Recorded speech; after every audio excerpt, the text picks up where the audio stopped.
The photograph on the CEO's screen changed everything, but not in the way you think. When IT technician Ethan Miller was called to the penthouse office that Tuesday morning, he expected another routine system crash. What he didn't expect was to glimpse the hidden soul of the most powerful woman in the building, or for her to ask him the one question that would unravel both their carefully constructed lives. This is a story about invisibility, power, and two people who discovered that the greatest risk isn't being seen, it's staying hidden forever. Stay with me until the end, hit that like button, and comment your city so I can see how far this story travels. The fluorescent lights in the basement IT office flickered with their usual tired rhythm, casting shadows across Ethan Miller's cluttered desk.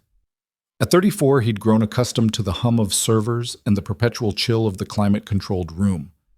This was his kingdom, 1,200 square feet of forgotten technology in the bowels of Meridian Tower, where the only visitors were desperate employees with dead laptops and the occasional maintenance worker who'd taken a wrong turn. Ethan adjusted his headset and pulled up the morning's work queue on his monitor. 17 tickets already, and it wasn't even 9 o'clock. Printer jams on the 5th floor. Password resets for the marketing team. Someone in accounting who couldn't figure out why their email wasn't syncing. The usual Tuesday morning chaos. He reached for his coffee, already cold, already forgotten, and took a sip without tasting it. Somewhere 43 floors above him, executives were making decisions that would ripple through thousands of lives. Down here, Ethan fixed the machines that made those decisions possible, one forgotten ticket at a time. His phone buzzed. A text from Maya's school. Parent-teacher conference next Thursday, 3 p.m. Please confirm attendance. Ethan typed back quickly. Confirmed. Thank you. Maya, his 7-year-old daughter with her mother's dark eyes and a smile that could dissolve the hardest day into something bearable. She was the reason he stayed at Meridian, despite the basement office and the invisible existence. The health insurance was solid. The pay was steady. And the hours, while long, were predictable enough that he could manage the delicate choreography of single parenthood, school drop-offs, after-school pickups, dinner, homework, bedtime stories, repeat. Ethan? The voice crackled through his headset. He clicked over to the call. IT support, this is Ethan. We've got a situation on 43. It was Diane from the help desk, her voice tight with poorly concealed panic. Executive floor, system crash. They're asking for someone immediately. Ethan's fingers paused over his keyboard. The executive floor. In 3 years at Meridian, he'd been up there exactly twice, both times to install equipment in empty offices during off hours. The executives had their own dedicated IT team, people with degrees from prestigious universities and wardrobes that cost more than his monthly rent. Don't they have their own? Their guy called in sick. You're up. They need someone now, Ethan, like 5 minutes ago. He glanced at his work queue. 17 tickets. 17 people waiting for help. On my way. Ethan grabbed his toolkit, a battered messenger bag that had survived more repairs than most of the computers he serviced, and headed for the elevator. His reflection in the polished steel doors showed a man who'd learned to occupy as little space as possible, navy blue polo shirt with the Meridian IT logo, khaki pants, comfortable shoes. Forgettable. Functional. Invisible. The elevator climbed, floor numbers ticking upward in glowing digits. Ethan watched them pass, each one marking a different stratum of corporate hierarchy. The sales floors, the legal department, the creative teams with their open-plan offices and standing desks, and finally, the executive level, where the air itself seemed different, cleaner, quieter, charged with the weight of power and money. The doors opened onto a reception area that looked like it belonged in a modern art museum. Floor-to-ceiling windows offered a panoramic view of the city, buildings stretching toward a cloudless autumn sky. The furniture was all clean lines and expensive materials, leather and chrome and glass. A receptionist sat behind a desk that appeared to be floating, though Ethan knew it was probably supported by some clever architectural trick. You're the IT tech? She looked him over with an expression that suggested he'd tracked mud onto white carpet. Ethan Miller. I got a call about a system crash. Ms. Hale's office. End of the hall, double doors. Knock before entering. Ms. Hale. Victoria Hale. Even in the basement, her name carried weight. She'd taken over as CEO 2 years ago, the youngest person ever to hold the position at Meridian. The financial press called her brilliant, ruthless, visionary. Employees called her the Ice Queen, though never loud enough for anyone to hear. Ethan had seen her exactly once, stepping into an elevator as he stepped out. She'd been surrounded by assistants, all of them talking at once, none of them seeming to expect a response. She'd looked straight through him, as if he were made of glass. He walked down the hallway, his footsteps muffled by carpet that probably cost more per square foot than his entire apartment.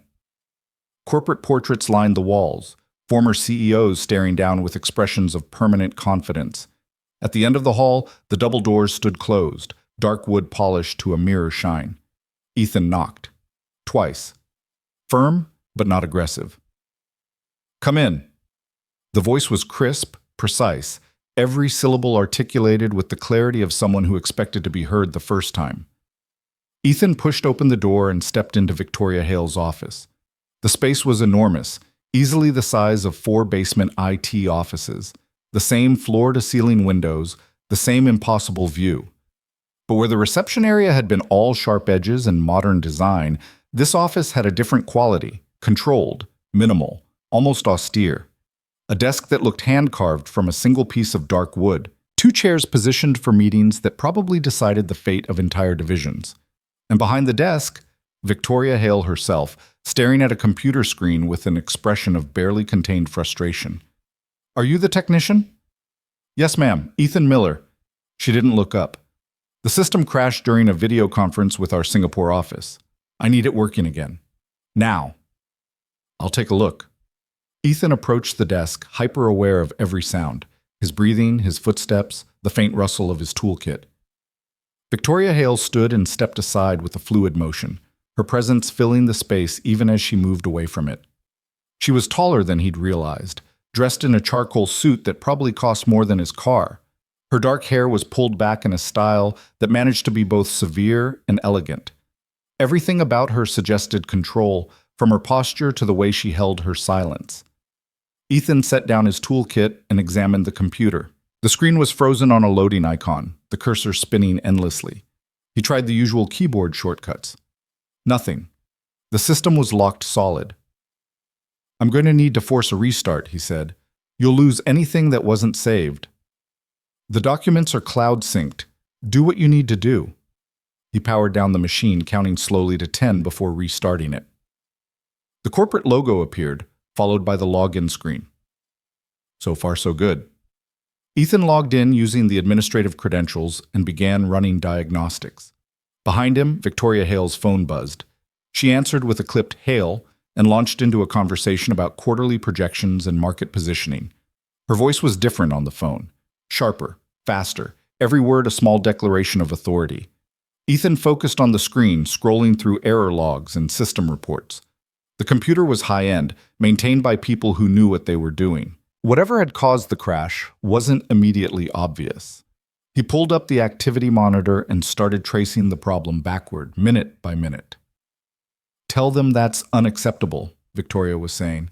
"I don't care what their timeline says. We need those numbers by Friday, not next week. Make it happen." She ended the call without saying goodbye. The computer continued its boot sequence, loading programs and restoring the previous session. Ethan watched the progress bar creep forward, his mind already moving to the next ticket waiting in his queue, a printer jam on 5. He could probably fix that in under 10 minutes if he... The desktop loaded, and in that moment before the system restored Victoria Hale's carefully curated workspace, before it pulled down her saved windows and arranged everything back into perfect order, a single image appeared on the screen. A photograph. Victoria Hale standing beside a lake, mountains rising in the background. But it wasn't the landscape that stopped Ethan's breath. It was her face. She was smiling, not the tight, controlled expression she wore like armor in the office, but a real smile, open and unguarded. Her hair was loose, catching the sunlight. She wore jeans and a simple sweater. She looked young, happy, real. The image disappeared as the system finished loading, replaced by spreadsheets and email clients and all the machinery of corporate power. But the impression remained, burned into Ethan's mind like an afterimage from staring at the sun. He sat very still, uncertain what he'd just witnessed. It felt like a violation, like he'd stumbled into someone's private thoughts without permission. Is it working? Victoria's voice cut through his paralysis. She'd ended her call and was watching him, her expression unreadable.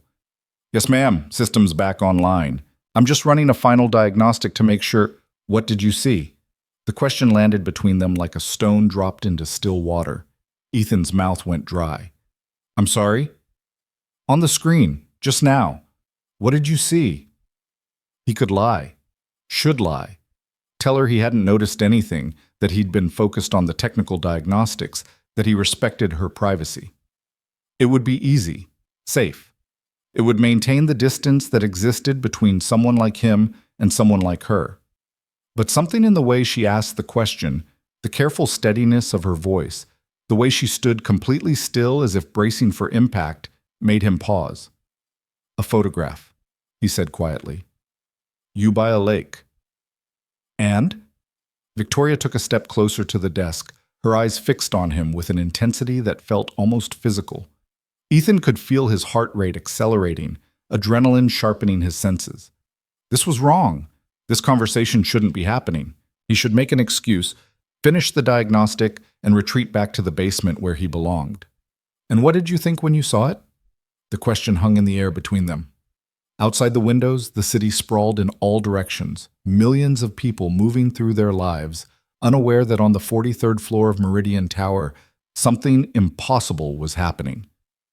Ethan looked at Victoria Hale, really looked at her, and saw the woman from the photograph buried beneath layers of armor and expectation. She was waiting for his answer with the stillness of someone who'd forgotten how to expect honesty from the people around her. He could give her the safe response.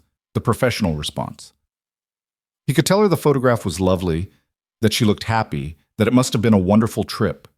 Bland words that meant nothing, the verbal equivalent of elevator music. But something in her question deserved better. I thought you looked real, Ethan said. Victoria's expression flickered, surprise maybe, or something deeper. Real. Like a person instead of a position. The words came out before he could edit them, before he could soften them into something more appropriate for an IT technician talking to the CEO. As soon as he spoke, Ethan felt the weight of the mistake. You didn't say things like that to Victoria Hale. You didn't imply that she was anything other than exactly what she appeared to be. I'm sorry, he said quickly. That was inappropriate. I should... No. Victoria raised one hand, a small gesture that somehow commanded absolute attention. She moved to the window, her back to him, her reflection ghostly in the glass. Everyone tells me what they think I want to hear, she said, her voice so quiet Ethan had to strain to catch the words. My executives tell me the company is stronger than ever.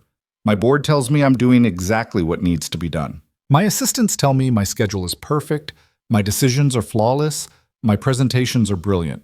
She turned to face him, and for the first time since he'd entered the office, her armor seemed to crack. No one tells me I look real, because that would suggest I usually don't. Ethan stood frozen by the desk, his diagnostic software still running in the background, forgotten. He had no idea how to respond. This wasn't in any IT manual. There was no protocol for the moment when the most powerful person in the building revealed a glimpse of vulnerability to the person least equipped to handle it. The photograph was from 3 years ago, Victoria continued. A weekend at a cabin in Montana. I just finished my first major deal, something that should have been impossible. I was so tired I could barely stand, but I felt alive, like I'd done something that mattered. She crossed her arms, a defensive posture at odds with her words.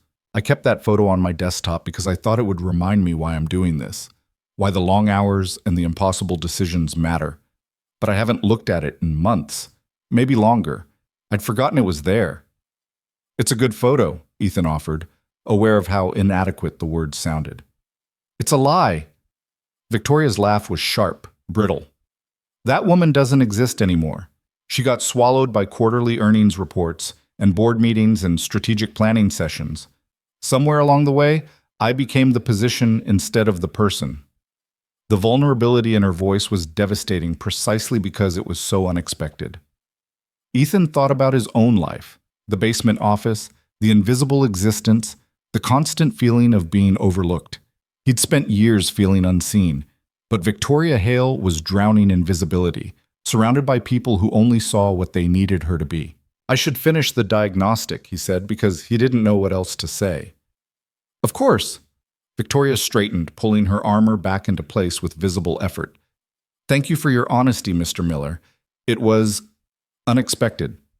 Ethan turned back to the computer, his hands moving through familiar routines while his mind raced. The diagnostic was complete. No errors, no corrupted files, just a random crash probably caused by a memory conflict. He could explain it to her, walk her through the technical details, make recommendations for preventing future issues.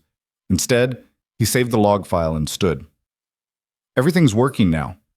The crash was caused by a conflict between your video conferencing software and a recent security update. I've adjusted the settings. It shouldn't happen again. Thank you.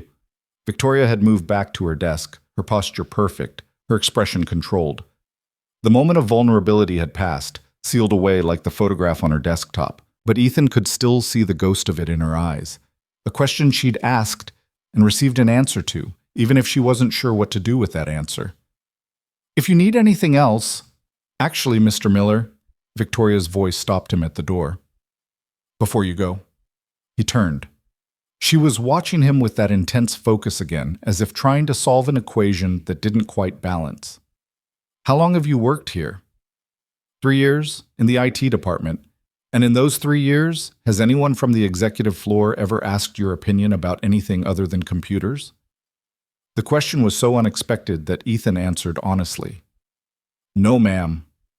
Do you think that's because you have nothing valuable to say, or because we've never bothered to ask? Ethan stood very still, aware that he was being tested in some way he didn't fully understand.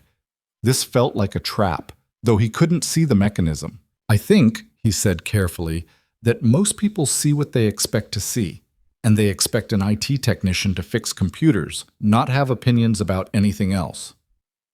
And what do you expect? From you? From your life? The question hit differently than he'd anticipated. What did he expect? To keep his job, to raise his daughter, to survive the endless cycle of work and responsibility and stolen moments of peace. He'd stopped thinking in terms of expectations years ago, when Maya's mother had left and his world had contracted to the essential tasks of daily survival. I expect that every day will be like the one before it, Ethan said, until it's not. Something shifted in Victoria's expression, recognition, maybe, or a kind of rueful understanding.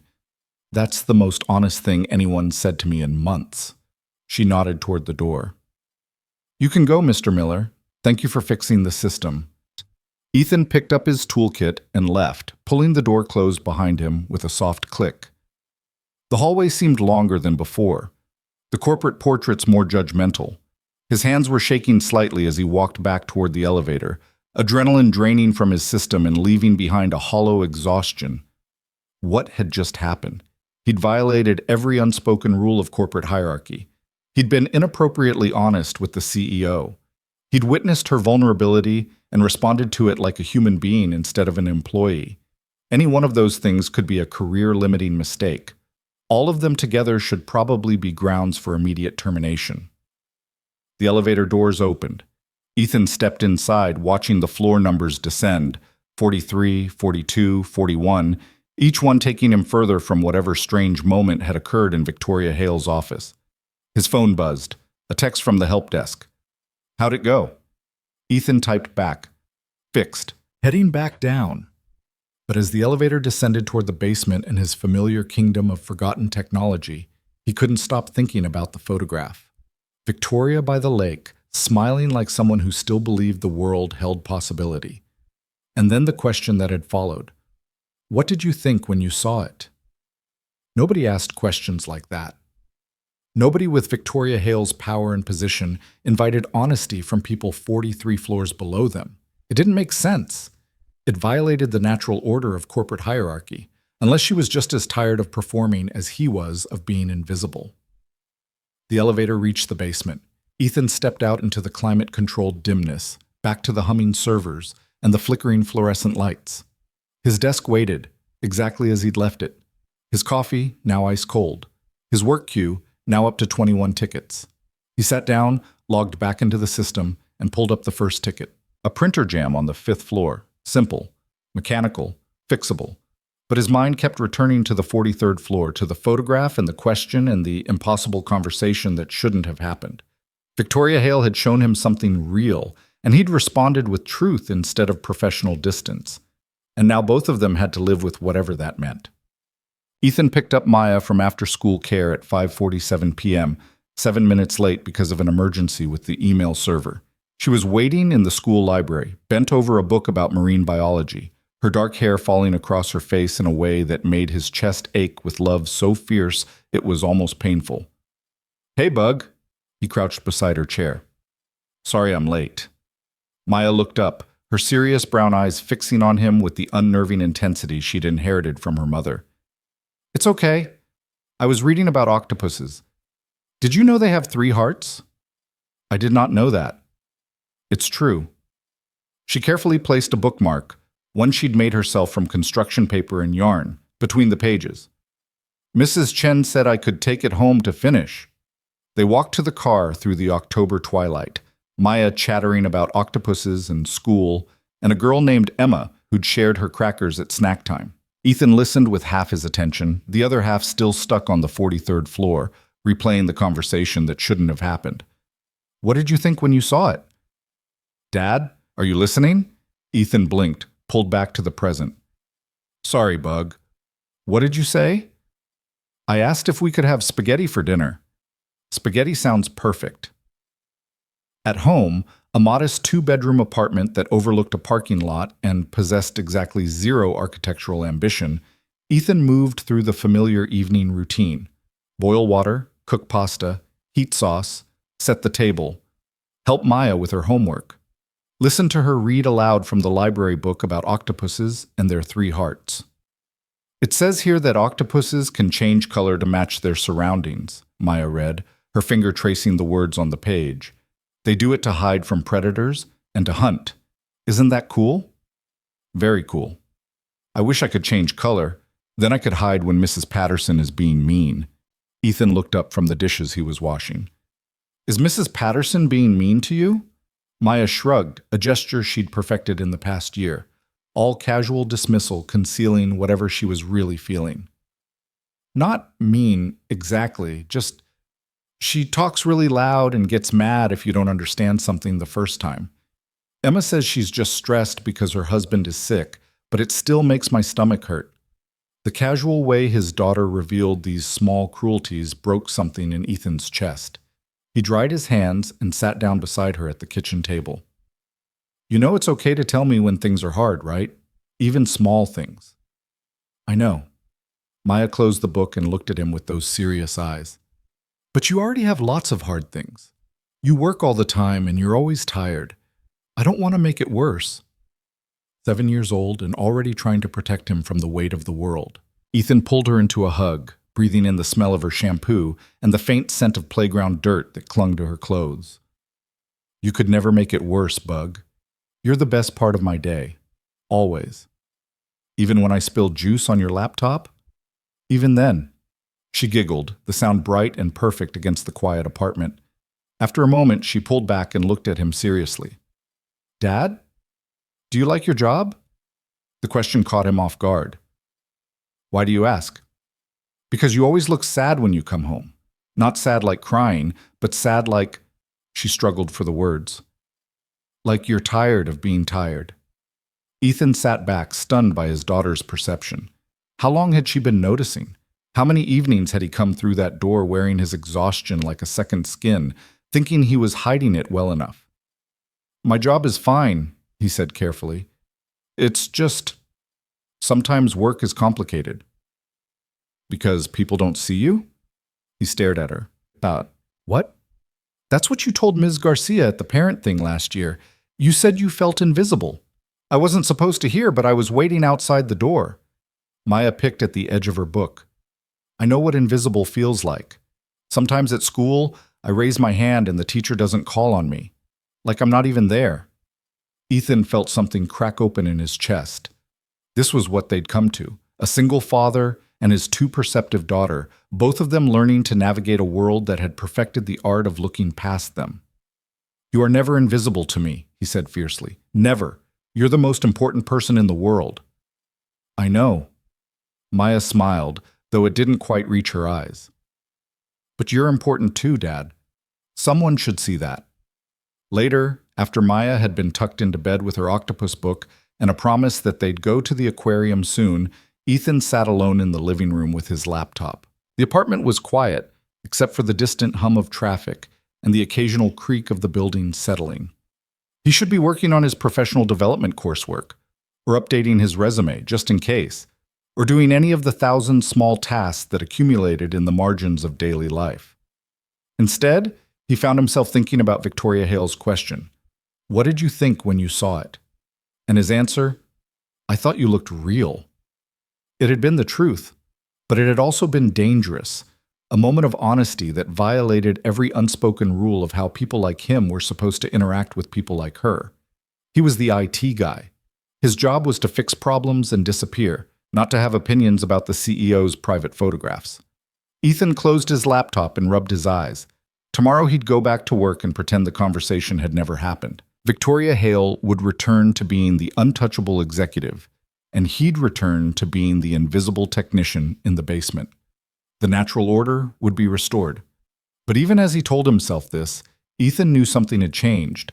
He'd seen behind the armor, glimpsed the person Victoria Hale had been before she became the position, and she'd asked for his honesty, not his performance. He thought about Maya's question, "Do you like your job?" And her observation, "Like you're tired of being tired." How long had he been invisible? How many years had he spent occupying as little space as possible, fixing other people's problems while his own life contracted to the essential tasks of survival? He'd told himself it was enough, that stability and health insurance and predictable hours were worth the cost of never being seen. But Maya was watching, learning, developing her own expectations about what life could offer, and he was teaching her day by day that invisibility was the price you paid for security. Ethan stood and walked to the window. Outside, the parking lot was empty except for a few scattered cars, their windshields reflecting the yellow glow of streetlights. Beyond that, the city stretched into darkness, thousands of lit windows marking other lives being lived in other apartments. People working second jobs, or watching TV, or fighting, or making love, or sitting alone with their own questions about what they expected from their lives. Somewhere in that city, Victoria Hale was probably still awake, probably still working, surrounded by luxury that couldn't touch the loneliness Ethan had heard in her voice. That woman doesn't exist anymore. She got swallowed. His phone buzzed, a message from the help desk. Emergency ticket from legal, their document management system crashed. Can you handle it first thing tomorrow? Ethan typed back, "On it." He set the phone down and returned to the window, to the view of the parking lot and the city beyond. Tomorrow, he'd go back to being invisible.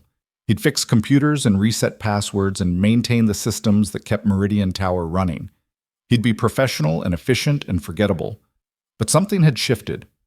Victoria Hale had asked him a question, and he'd given her the truth. And in that moment, just for a second, they'd both been real instead of positions. It couldn't last. It wasn't supposed to. The space between the basement IT office and the 43rd floor corner suite was too vast, the distance too fundamental to bridge. But for one strange morning, someone had asked Ethan Miller what he thought, and he'd answered honestly. Someone had seen him, if only for a moment. And now he had to figure out what to do with that. The emergency ticket from legal turned out to be a corrupted database that took Ethan 3 hours to rebuild from backup files. By the time he finished, it was nearly noon, and his morning coffee had been replaced by a vending machine sandwich that tasted like cardboard and regret. He was running diagnostics on the restored system when his phone rang. Not the help desk. An internal extension he didn't recognize.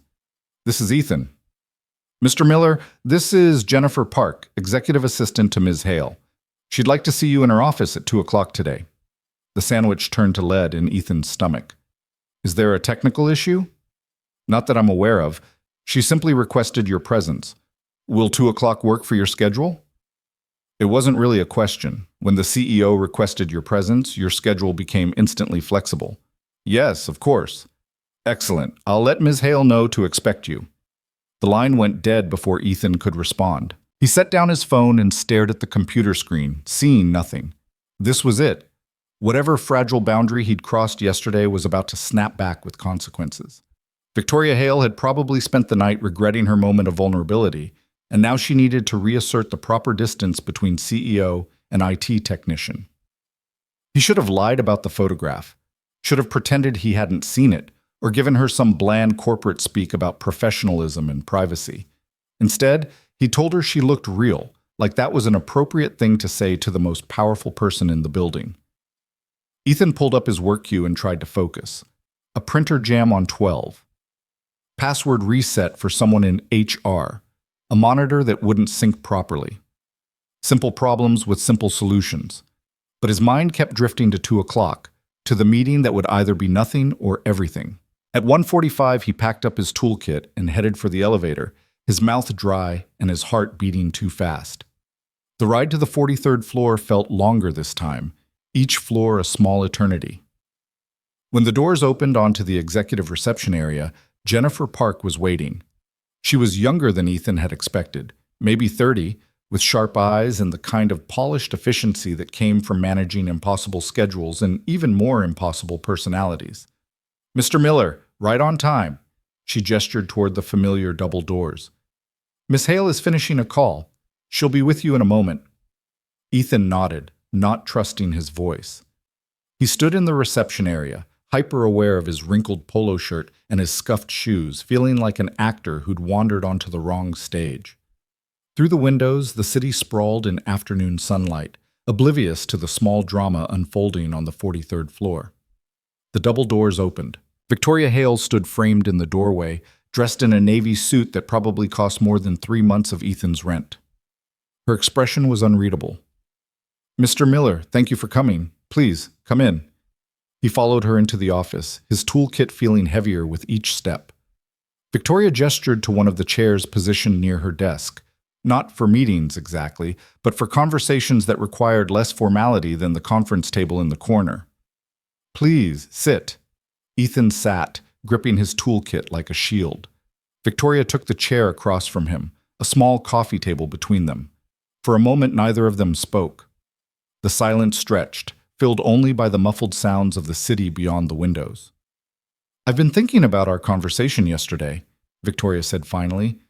Her voice was controlled, but Ethan could hear something else beneath it. Uncertainty, maybe, or the careful navigation of unfamiliar territory. "About what you said when you saw the photograph." "Ms. Hale, I apologize if I overstepped." "You didn't." She raised one hand, cutting him off.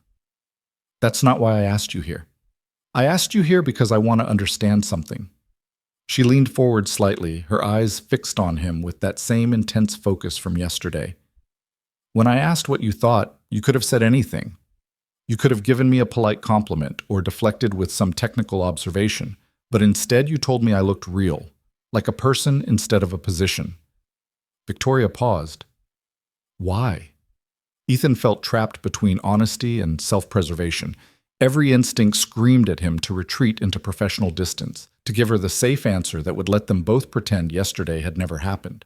But she was asking for the truth, and something in her voice suggested she'd had enough of lies disguised as politeness. "Because you asked," he said quietly, "and it seemed like you actually wanted to know. Most people would have lied anyway. Most people probably haven't spent 3 years being invisible." The words came out sharper than he'd intended, edged with frustration he hadn't known was there. Victoria's expression shifted. Surprise, recognition, something that might have been understanding. "Tell me about that," she said. "About being invisible." "I'm not sure that's—" "Please, Mr. Miller, I'm asking." There it was again, that note in her voice that suggested this wasn't a CEO making small talk with an employee. This was a person trying to understand something she'd glimpsed but couldn't quite grasp. Ethan set down his toolkit and tried to organize his thoughts. How did you explain invisibility to someone who'd probably never experienced it? "It's not dramatic," he began. "There's no moment where you realize it's happening. It's just, You show up for work every day and people look through you like you're furniture. They need you to fix their problems, but they don't see you doing it. You become the function you perform instead of a person who performs a function.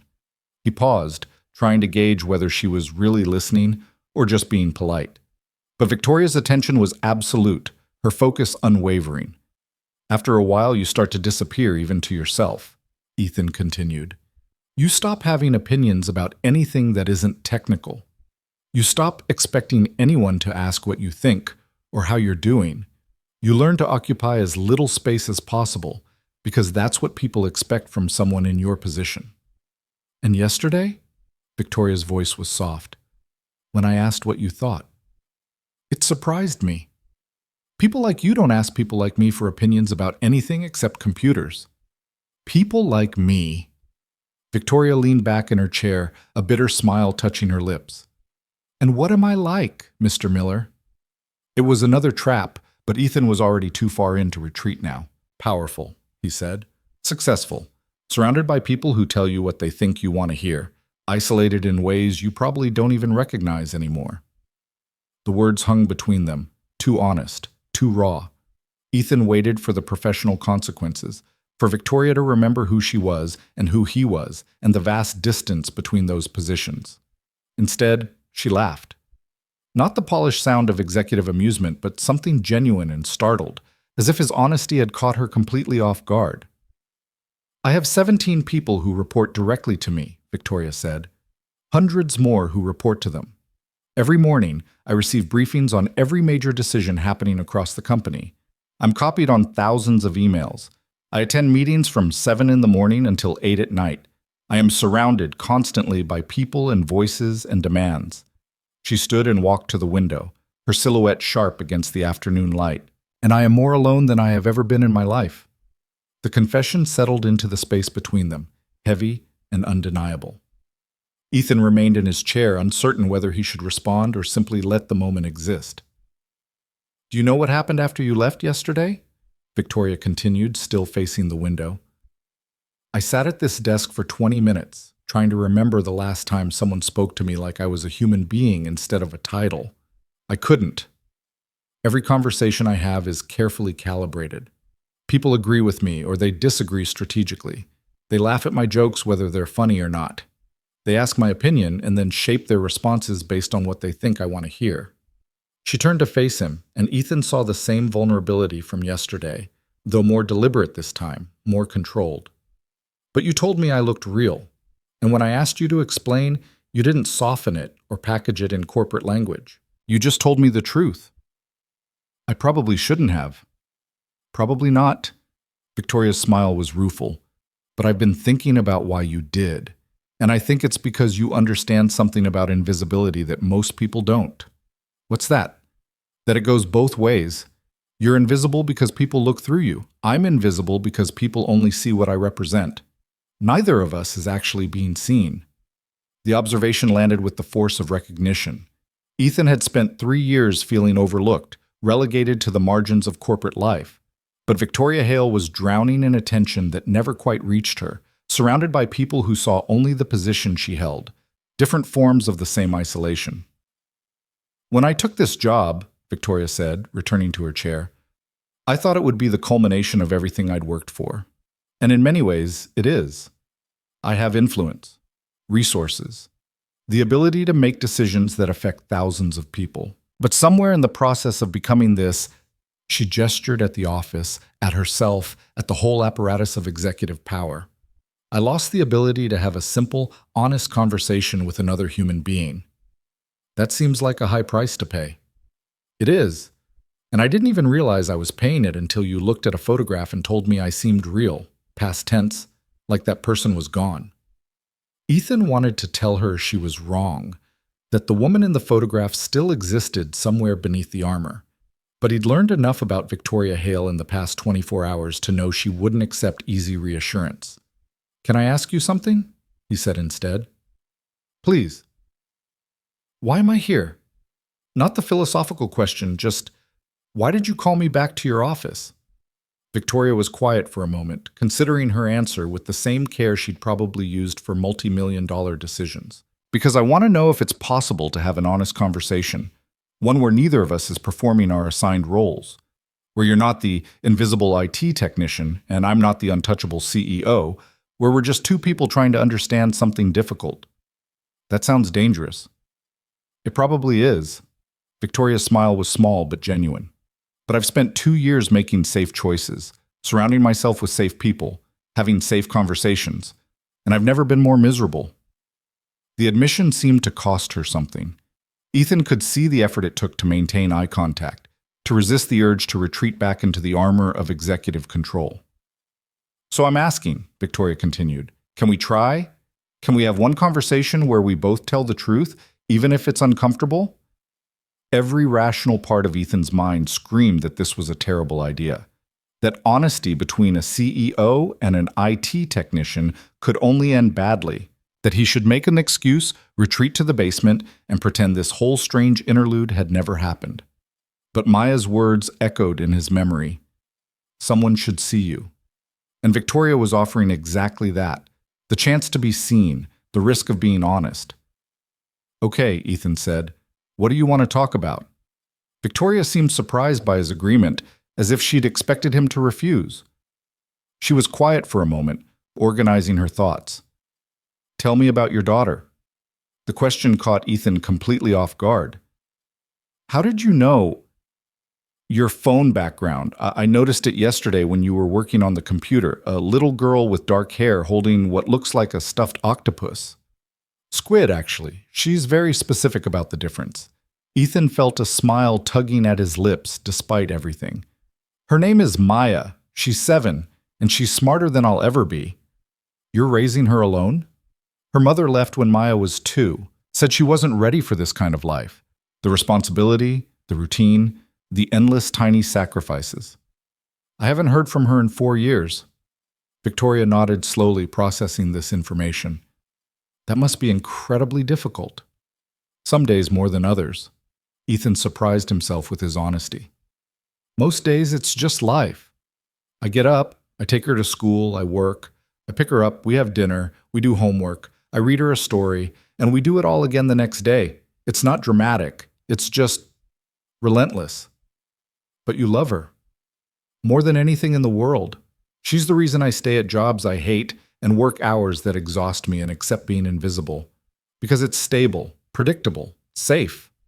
The words hung between them, and Ethan realized he'd just articulated something he'd never quite named before. He'd traded visibility for security, accepted invisibility as the price of being a good father. She asked me yesterday if I liked my job, he continued, the confession spilling out before he could stop it. And I lied.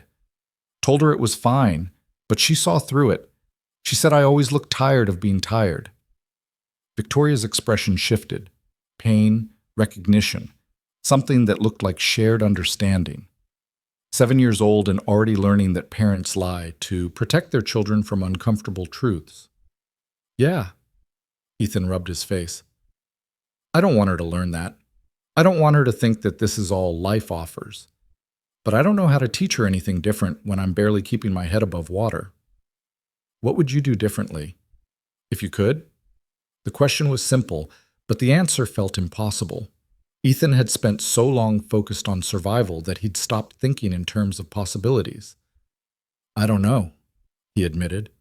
Maybe something that felt meaningful. Something where people actually saw the work I was doing instead of just the problems I fixed. Something where I wasn't constantly afraid that one wrong move would cost me everything. You're afraid. It wasn't a question. All the time. Afraid I'll lose my job. Afraid I'm not doing enough for Maya. Afraid that I'm teaching her to accept invisibility as normal. Afraid that yesterday's conversation with you was a mistake that's going to have consequences I can't afford. The confession stripped away whatever professional distance remained between them. Victoria leaned forward, her elbows on her knees, her posture open in a way that seemed to contradict everything about her tailored suit and executive office. I'm afraid too, she said quietly. Afraid that I've sacrificed everything that mattered for success that feels increasingly hollow. Afraid that I've forgotten how to be anything except this role. Afraid that if I let anyone see behind the armor, they'll realize there's nothing left underneath. They sat in that shared vulnerability, Two people from completely different worlds discovering they'd been fighting the same battle. The silence between them wasn't uncomfortable. It was the silence of recognition, of finding someone who understood a language you'd thought only you spoke. "Can I ask you something now?" Victoria said finally. "Of course." "Yesterday, when you said I looked like a person instead of a position, did you mean that as criticism?" Ethan considered the question carefully, aware that his answer mattered in ways he didn't fully understand. "No," he said. "I meant it as observation. The person in that photograph looked happy, free, like she still believed the world held possibilities. And the person asking me about it looked like she'd forgotten what that felt like." "I have." Victoria's voice was barely above a whisper. "I don't remember the last time I did something because I wanted to instead of because it served some strategic purpose. Even my downtime is scheduled. Even my relaxation is optimized." "That sounds exhausting." "It is, but it's also easier than the alternative." "Which is?" "Admitting that I've built a life that's successful by every external measure and completely empty by every internal one." The confession settled between them like a stone dropping into dark water. Ethan thought about his own life, the basement office, the endless tickets, the careful dance of single parenthood. It wasn't successful by external measures, but it had Maya. It had purpose, even if that purpose was just getting through each day. "The photograph," he said. "Do you ever think about going back to wherever that was?" "Montana. A cabin on a lake about 3 hours from anywhere." Victoria's expression softened with memory. "It belonged to my grandfather. He left it to me when he died, along with a letter that said I should use it to remember what matters. I haven't been back in 3 years. Why not? Because there's always something more important. A board meeting, a strategic planning session, a crisis that requires my immediate attention. The world doesn't stop spinning just because I want to watch the sunset over a lake. The world wouldn't stop spinning if you took a weekend." Victoria laughed, but there was no humor in it. "You'd think that.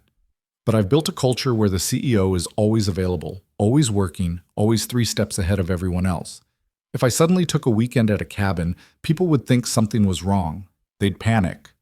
They'd make decisions without me, and those decisions might be wrong, and then I'd have to fix them, and the whole thing would be worse than if I'd just stayed and worked. Or they might make good decisions, and realize they're more capable than you give them credit for." The observation landed harder than Ethan had intended. Victoria stiffened slightly, her armor threatening to slide back into place. But then she exhaled and nodded. "You're right. I've created a system where everyone depends on me because I haven't trusted them to succeed without me. And now I'm trapped by my own success." "That's not what I—" "No, it's exactly what you meant. And you're right." Victoria stood and paced to the window again, her movements sharp with frustration. "Do you know what the worst part is? I know all of this. I'm intelligent enough to see the cage I've built, but I don't know how to unlock the door without everything collapsing." Ethan watched her silhouette against the glass. This powerful woman admitting to being trapped by the very success she'd fought for. It was the opposite of his own situation. He was trapped by invisibility, while she was trapped by excessive visibility. But the result was the same. Neither of them could move. "What if it doesn't collapse?" he said. "What if you took one small step toward the person in that photograph and the company survived just fine?" "Then I'd have to admit I've been lying to myself about what's necessary, that all the sacrifices were choices, not requirements." "Would that be so terrible?" Victoria turned to face him, and Ethan saw tears threatening at the corners of her eyes, though she held them back through sheer force of will. "Yes," she said simply, "because then I'd have to face what I've given up for nothing." The rawness of the admission filled the office like smoke. This was far beyond any conversation an IT technician should be having with a CEO. They'd crossed every professional boundary and ventured into territory that felt simultaneously dangerous and necessary. Ethan stood, uncertain whether he should comfort her or give her space. In the end, he did neither, just stood there bearing witness to her pain, because that seemed like what she needed. "I should let you get back to work," Victoria said, pulling herself together with visible effort. "I'm sure you have tickets waiting." 23, actually, but they can wait a few more minutes." A small smile touched Victoria's lips. The printer jams and password resets won't fix themselves. They never do. They stood facing each other across the coffee table, and something passed between them. An understanding, maybe, or the recognition that they'd shared something real in a world full of performance. "Thank you, Mr. Miller," Victoria said quietly, "for your honesty. For not telling me what you thought I wanted to hear. Thank you for asking." "Will you?" Victoria paused, seeming to wrestle with whatever she wanted to say next. "Would you be willing to come back? To have another conversation like this?" The question should have sent warning bells screaming through Ethan's mind. This was how complicated situations began, with small acceptances that built into larger commitments. He had Maya to think about, a job to protect, a carefully balanced life that couldn't afford disruption. But he thought about Victoria's question from yesterday. "What do you expect from your life?" And his answer, "I expect that every day will be like the one before it, until it's not." "Yes," he said, "I'd like that." Victoria's relief was visible, a small relaxation of shoulders that suggested his answer had mattered more than professional courtesy. "Good. I'll have Jennifer reach out to schedule something. Nothing formal, just a conversation between two people trying to figure out how to be real in a world that rewards performance." Ethan picked up his toolkit and headed for the door. As his hand touched the handle, Victoria spoke again. "Mr. Miller?" "Ethan?" He turned.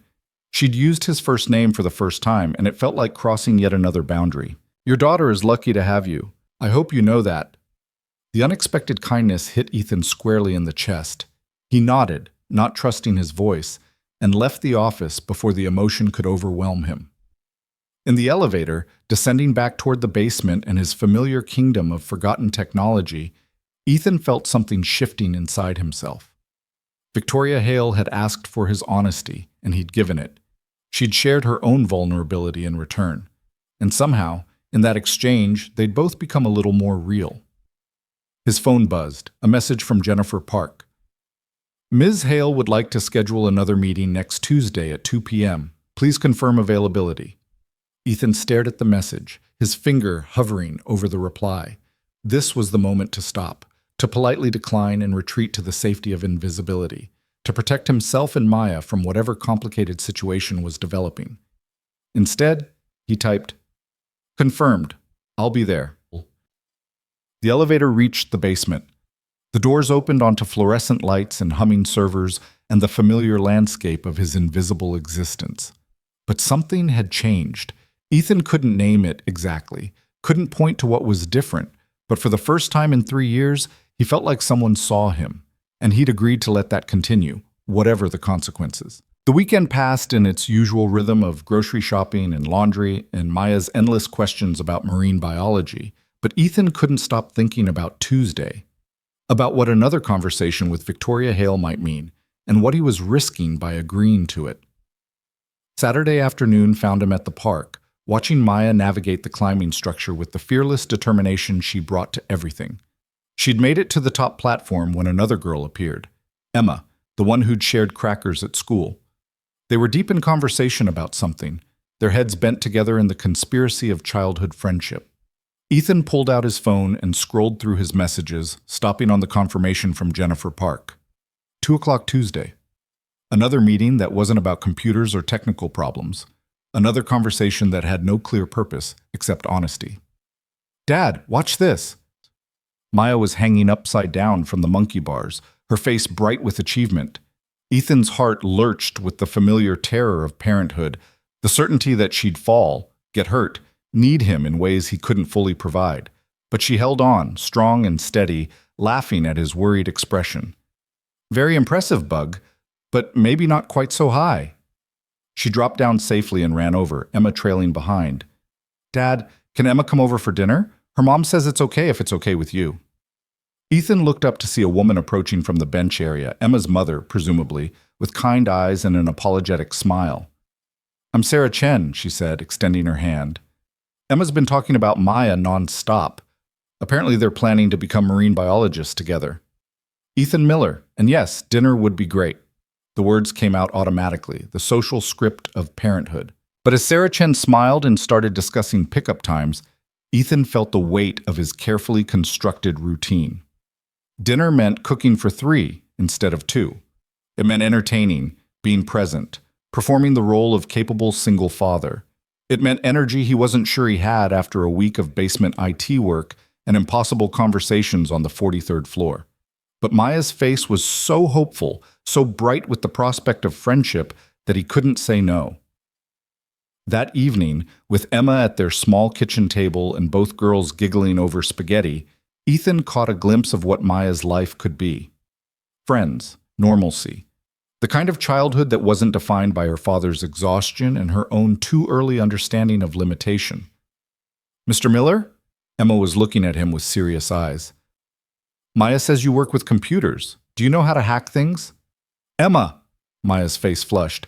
"I didn't say he was a hacker. I said he fixes computers when they break. That's way less cool." "It pays the bills," Ethan said with a laugh. "Hacking is actually illegal. Fixing things is just useful." Emma considered this, then nodded with the gravity of someone accepting a disappointing truth.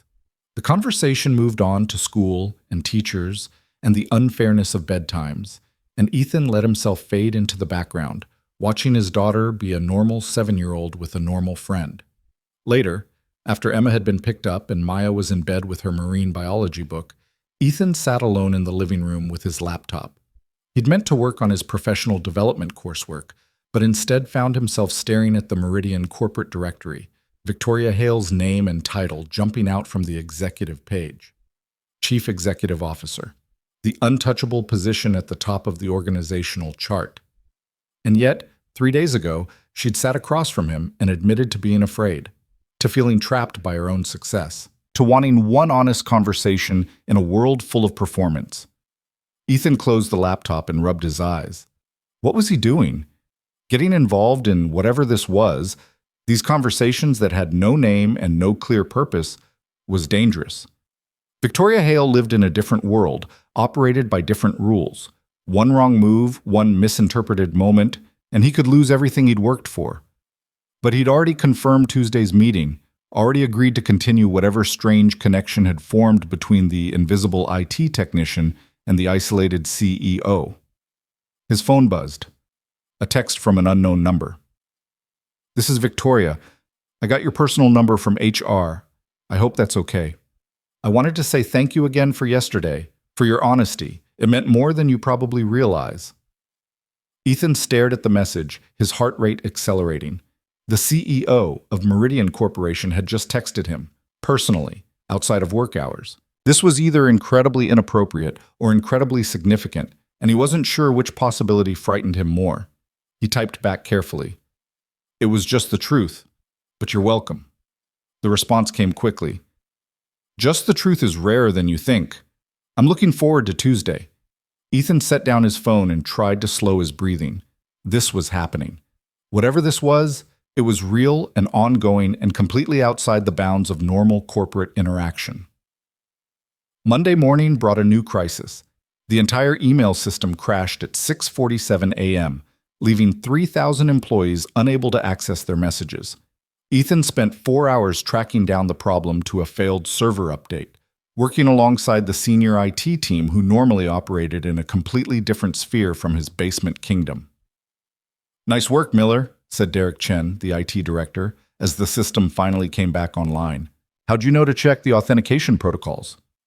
"Just followed the error chain backward until something didn't match." Derek nodded, already moving on to the next crisis. But for a moment, Ethan had been visible. Competent, valued for something more than password resets and printer jams. By Tuesday afternoon, Ethan's nerves were stretched tight. He'd spent the morning on routine tickets, but his mind kept drifting to 2 o'clock, to Victoria's office, to whatever conversation was waiting.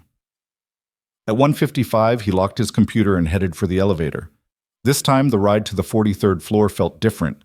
Not quite fear, but anticipation mixed with uncertainty. He was walking into something undefined, agreeing to vulnerability with someone who had the power to destroy his career with a single word. Jennifer Park greeted him with a professional smile. "Mr. Miller, Miss Hale is expecting you. Go right in." The double doors were already open. Victoria stood by the windows, dressed in a gray suit that somehow seemed less armor-like than before. She turned as he entered, and Ethan saw something different in her expression. Not the controlled CEO mask, but something closer to the woman in the photograph. Ethan, thank you for coming. She'd used his first name again. The casual intimacy of it felt both natural and completely wrong. Of course, though I'm still not entirely sure why I'm here. Neither am I, honestly. Victoria gestured to the same chairs from last week. I just knew I wanted to continue the conversation, to see if what happened last week was real, or just a strange moment that couldn't be repeated. They sat, and for a moment neither spoke. The silence between them had lost some of its awkwardness, settling into something more comfortable. I've been thinking about what you said, Victoria began. About taking one small step toward the person in that photograph. About the possibility that my company might survive without my constant oversight. And I'm terrified. She laughed, but it was edged with genuine fear.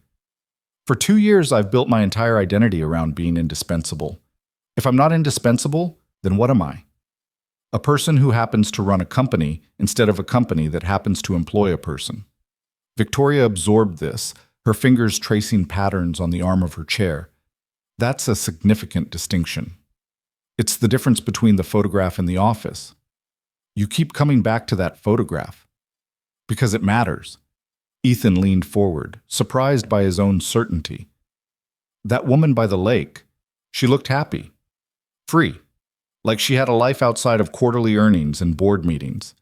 And every time we talk, I see glimpses of her trying to break through all this. He gestured at the office, the suit, the whole apparatus of executive power. Victoria was quiet for a long moment, her gaze distant. When she spoke again, her voice was barely above a whisper. I've made a decision, something that terrifies me, and I want your opinion before I commit to it. My opinion? Ethan tried to keep the disbelief from his voice. About what? About whether I'm making a mistake or finally doing something right. She stood and walked to her desk, picking up a folder that had been sitting there. When she returned, her expression was set with the determination of someone about to jump off a cliff. I've been reviewing our company culture. Employee satisfaction surveys, retention rates, exit interviews. The data is troubling. Victoria opened the folder, showing Ethan pages of charts and statistics. We're losing good people, not because of salary or benefits, but because they feel undervalued, invisible. The word hung between them, loaded with the weight of their previous conversations. I want to fix it, Victoria continued. Not with some corporate initiative that sounds good in press releases, but changes nothing. I want to actually understand what's broken and rebuild it from the foundation up. That sounds ambitious. It sounds impossible, which is why I need help. People who understand invisibility from the inside, who can identify the problems that don't show up in quarterly reports. She looked at him directly, and Ethan felt the full force of her attention. I want to create a special team, small, confidential, people from different levels of the company who can speak honestly about what's not working. Ethan's chest tightened with understanding. And you want me on this team. I want you to lead it. The words hit like a physical blow. Led. Him. Ethan Miller, the invisible IT technician from the basement. That's not possible, he said automatically. I don't have the qualifications, the experience, the credentials that would make everyone comfortable? Victoria's smile was knowing. You're right. You don't have an MBA from a prestigious university. You haven't climbed the corporate ladder or mastered the language of strategic planning. But you have something more valuable. What's that? You understand what it feels like to be overlooked, to have value that goes unrecognized, to be treated like a function instead of a person. She set the folder on the coffee table between them. Every executive I could choose for this role would approach it from a position of power. They'd create processes and frameworks and metrics, and they'd miss the fundamental human problem underneath all of it. Ethan's mind raced through 1,000 objections. He had Maya to think about, a job to protect. No experience leading anything except his own survival. This was too much responsibility, too much visibility, too much risk. I can't, he said. I'm sorry, but I can't take on something like this. Why not? Because I have a daughter who depends on me. Because one mistake could cost me everything. Because I'm not qualified to lead a company-wide initiative, and everyone will know it the second I try.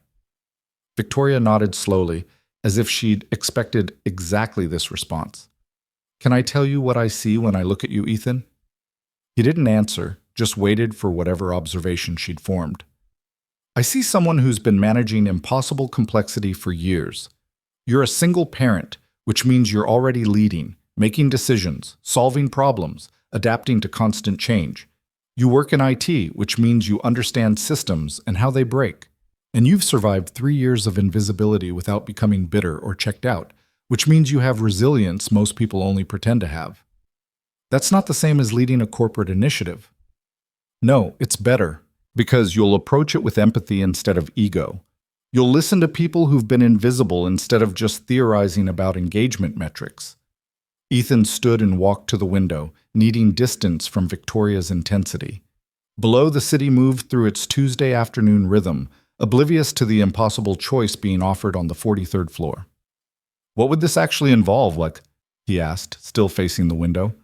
Weekly meetings with employees from different departments, anonymous feedback channels, direct reporting to me on what you're finding, and the authority to make recommendations for changes, which I'll seriously consider implementing. That would make me incredibly unpopular, asking people to speak honestly about their problems, telling executives their systems are broken.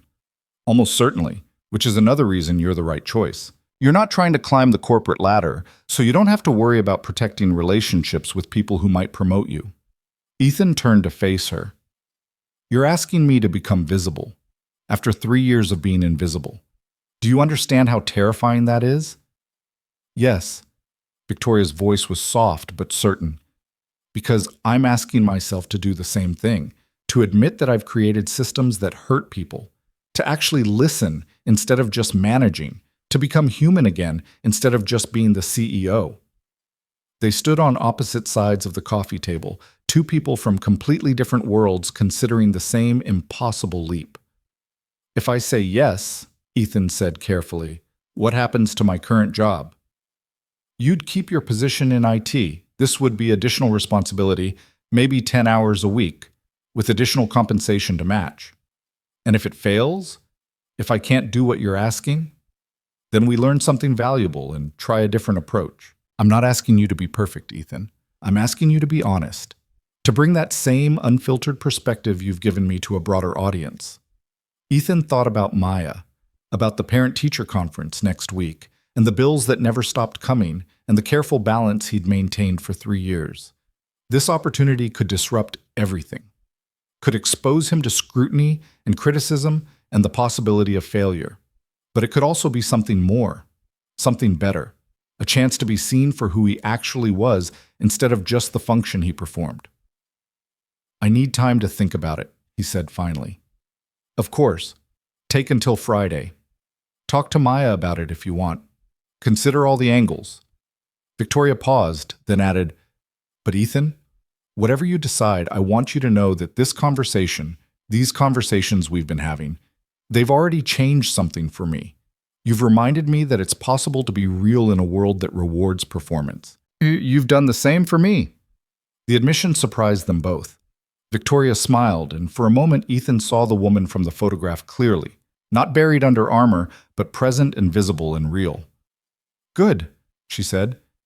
Then maybe we're both already making progress. That evening, Ethan sat Maya down after dinner and tried to explain the choice he was facing. He kept it simple, age-appropriate, focusing on the basics, a new opportunity at work that would mean more responsibility and more time away from her, but also the chance to help people who felt overlooked. Maya listened with her usual serious attention, her marine biology book forgotten on the table beside her. Would it make you happy? She asked when he'd finished.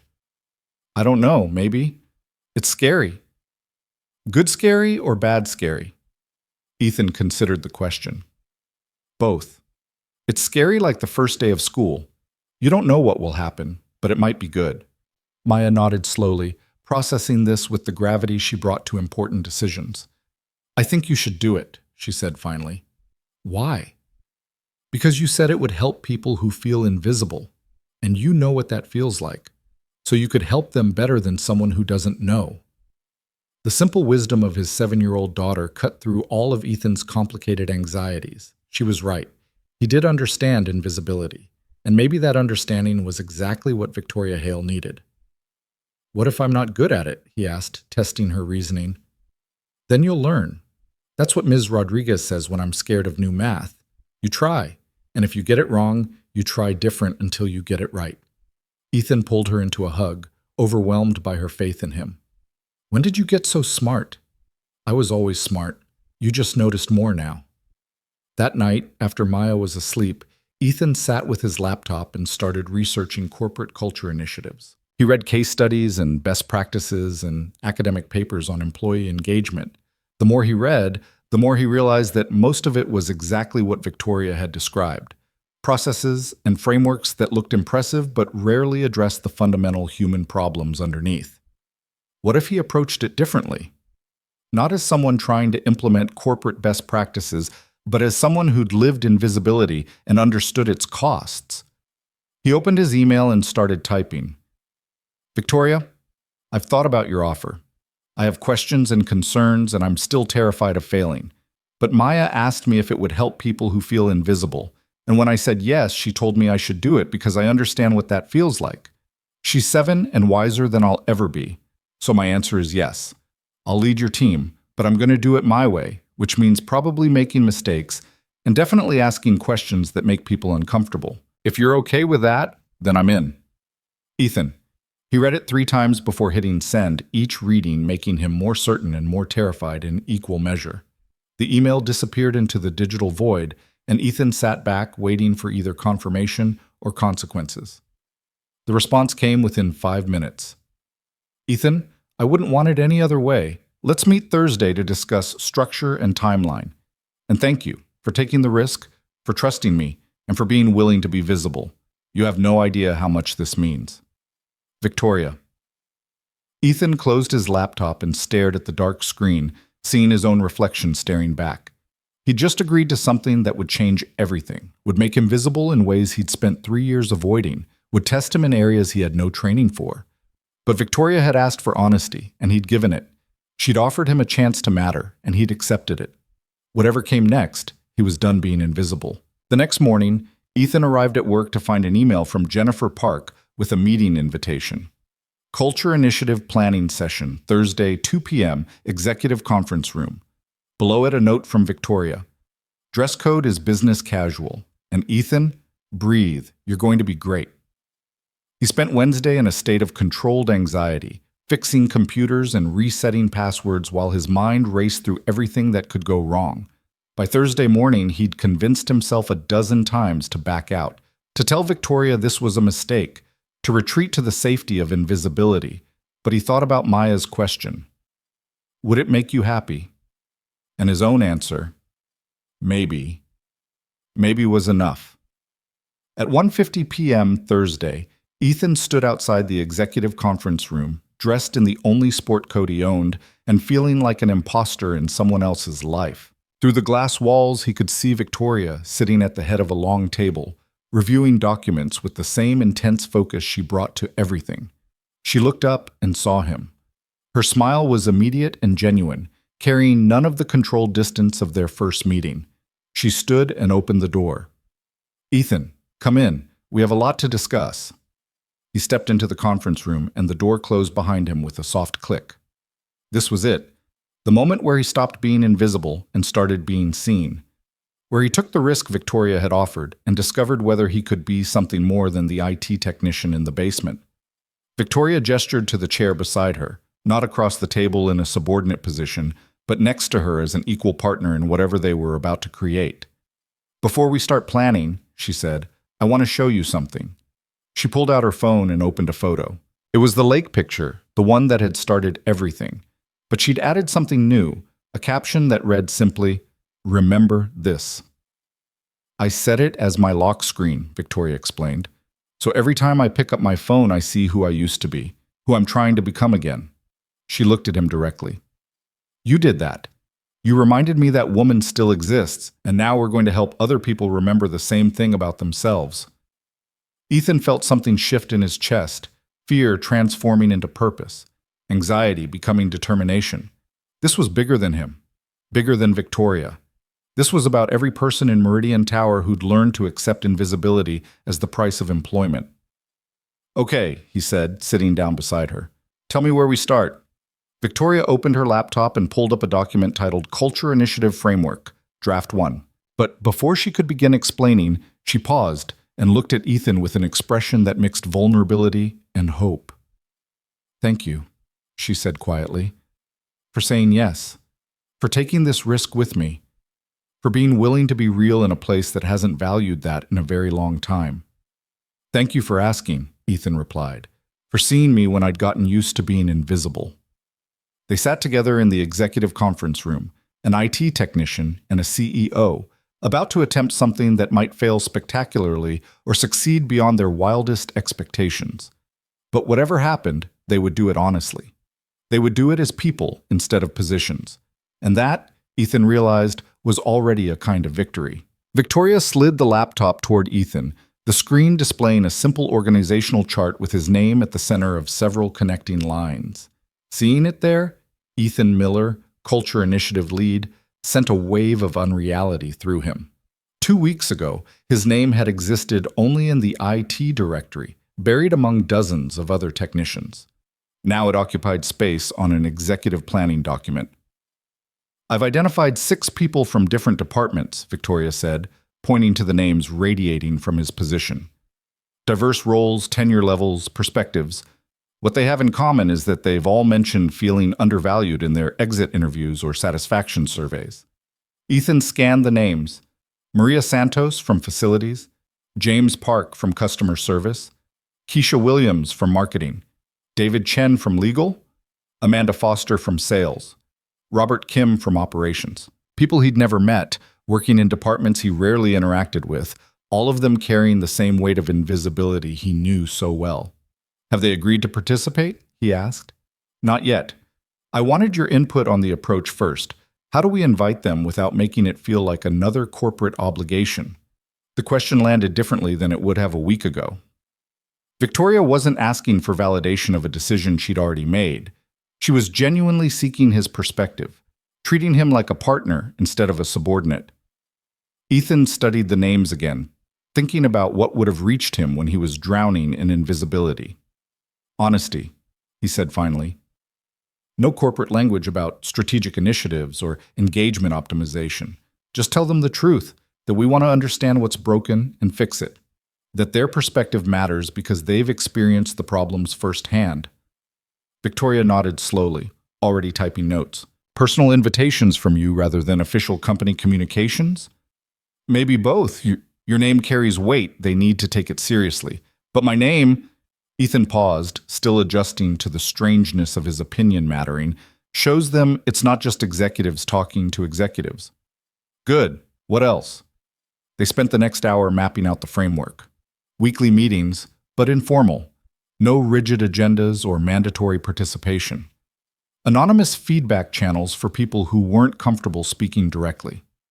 And most importantly, a commitment that honest feedback wouldn't result in retaliation. That last part is crucial, Ethan said. People won't speak honestly if they think it'll cost them their jobs. Agreed, which is why I'm making it a condition of the initiative. Anyone who retaliates against participants will face immediate consequences, regardless of their position. Victoria's voice carried the steel that had made her CEO. This only works if people feel safe being real. As they talked, Ethan felt something shifting inside himself. The anxiety that had gripped him since accepting this role was still there, but it was being joined by something else. Engagement. Purpose. The feeling of working on something that actually mattered instead of just fixing endless technical problems. Can I ask you something? Victoria said, closing her laptop. And I want you to be honest, even if you think it'll offend me. Okay. Do you think I can actually pull this off, changing the culture I helped create? Or am I just a CEO who feels guilty and wants to ease her conscience without making real changes? The vulnerability in her question reminded Ethan of their first real conversation, when she'd asked what he thought about the photograph. She was offering him the same choice now, retreat into politeness or risk honesty. I think you're terrified that you've built something successful and hollow, Ethan said carefully. And I think you want to fix it, but you don't know if you're capable of the kind of vulnerability it requires. You're used to having answers, and this problem doesn't have clear solutions. Victoria absorbed this without flinching. Am I making a mistake asking you to lead this? Probably. I have no experience with corporate culture initiatives. I'm going to make mistakes and ask stupid questions and definitely say things that make executives uncomfortable. That's not what I asked. Ethan met her eyes directly. No, I don't think you're making a mistake. I think you're making the first honest choice you've made in a long time. And it terrifies you because you can't control the outcome. A smile touched Victoria's lips, sad but genuine. You see me too clearly. You asked for honesty. I know. It's harder than I expected. She stood and walked to the windows, her usual refuge when conversations got difficult. I've spent 2 years perfecting the art of control. Every decision calculated, every interaction managed, every outcome engineered, and now I'm deliberately creating something unpredictable. Is that what I am? Something unpredictable? Victoria turned to face him. You're someone who tells me the truth even when it's uncomfortable, who doesn't perform for me or try to manage my reactions, who sees the person underneath the position. She paused. Yes, that's completely unpredictable, and exactly what I need. The admission hung between them, carrying implications Ethan wasn't ready to examine. This had started as a CEO seeking honest feedback about a photograph. It had evolved into something more complicated, a connection that existed outside normal corporate boundaries. I should get back to work, he said, standing. I still have actual IT responsibilities. Of course, but Ethan? Victoria's voice stopped him at the door. I'm sending the invitations to the team tomorrow, which means this becomes real. Are you ready for that? He thought about Maya's question again. Would it make you happy? And his own uncertainty about the answer. No, he said honestly, but I'm doing it anyway. The first team meeting was scheduled for the following Tuesday in a conference room on the 23rd floor, deliberately chosen as neutral territory between the executive suite and the basement. Ethan spent the weekend preparing, trying to anticipate questions and concerns, drafting notes he'd probably never use. Maya noticed his distraction Sunday afternoon while they were supposed to be building a model of the ocean floor for her science project. Dad, you've put the same shark in 3 different places. Ethan looked down at the diorama and realized she was right. The plastic great white shark had migrated across the ocean floor as his mind wandered. Sorry, Bug. I'm thinking about work. The new job thing? It's not exactly a new job, more like extra responsibilities. Maya set down the sea turtle she'd been positioning and looked at him with those serious eyes that saw too much. Are you scared? The question was so direct, so lacking in adult pretense that Ethan answered truthfully. Yes. Because you might fail? Because I might succeed. If I fail, everything goes back to normal. But if I succeed, everything changes. And I don't know if I'm ready for that. Maya considered this with the gravity she brought to difficult concepts. Ms. Rodriguez says change is like swimming in the ocean. You can't control the waves, but you can learn to float. Your teacher is very wise. I know. She has 17 years of experience. Maya said this with the solemnity of someone who considered 17 years an incomprehensible length of time. Dad? Yes? I think you should let the waves happen. You're a good swimmer. Ethan pulled her into a hug, overwhelmed by his daughter's faith in him. She had no idea what he was actually facing, no context for the complexity of corporate culture change. But she believed in him with the absolute certainty of a child who'd never seen her father truly fail at anything that mattered. Okay, he said, I'll let the waves happen. Tuesday morning arrived with the weight of inevitability. Ethan dressed in his sport coat again, feeling only slightly less like an imposter than the previous week. He spent the morning on routine IT tickets, trying to maintain some sense of normalcy before everything changed. At 1:45, he headed for the 23rd floor. The conference room was smaller than the executive suite, with windows that looked out over the city and a table that could seat 8 comfortably. Victoria was already there, but she'd positioned herself in a regular chair rather than at the head of the table.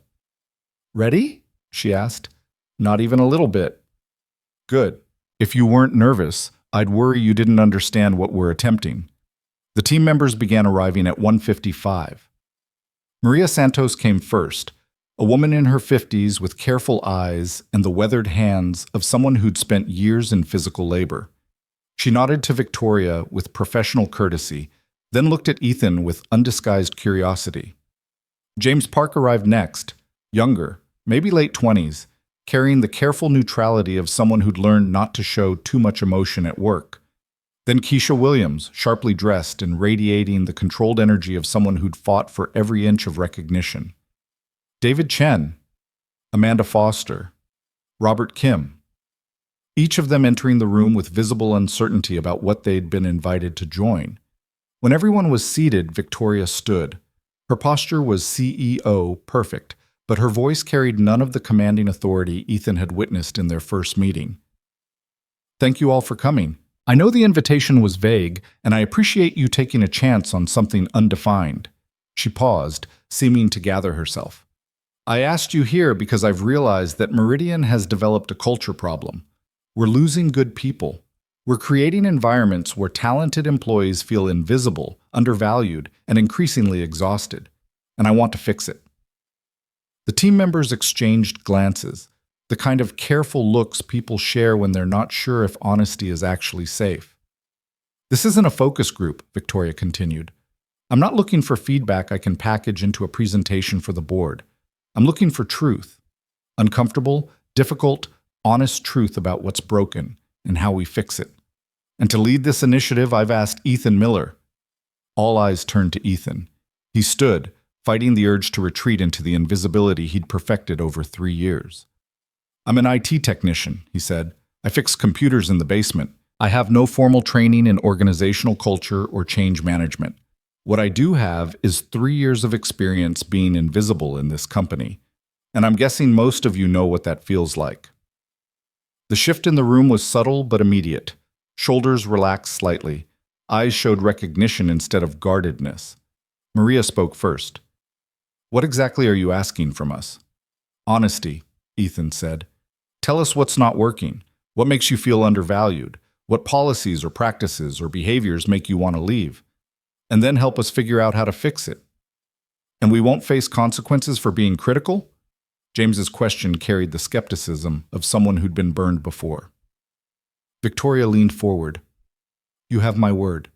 Anyone who retaliates against a member of this team will face immediate action, regardless of their position.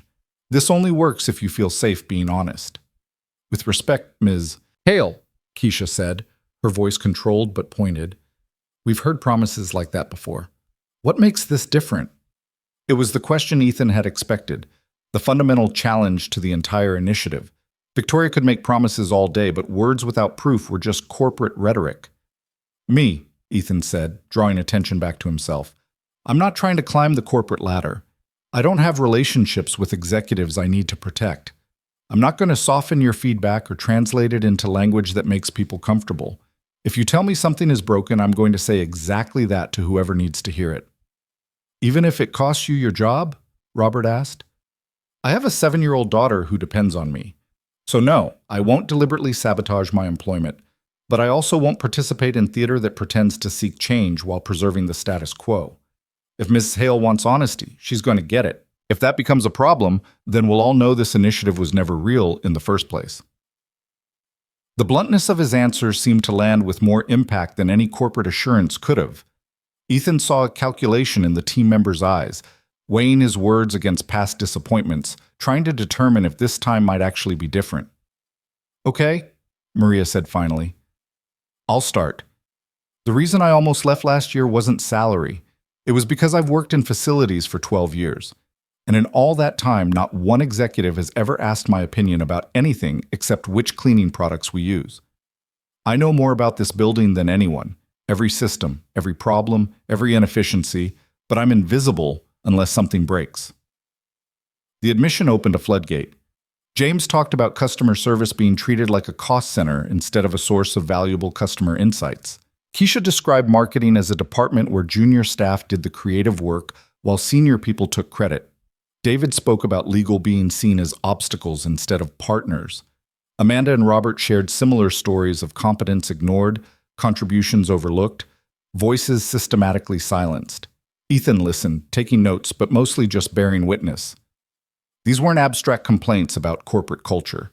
These were people describing the slow erosion of their sense of worth, the daily accumulation of being treated as functions instead of humans.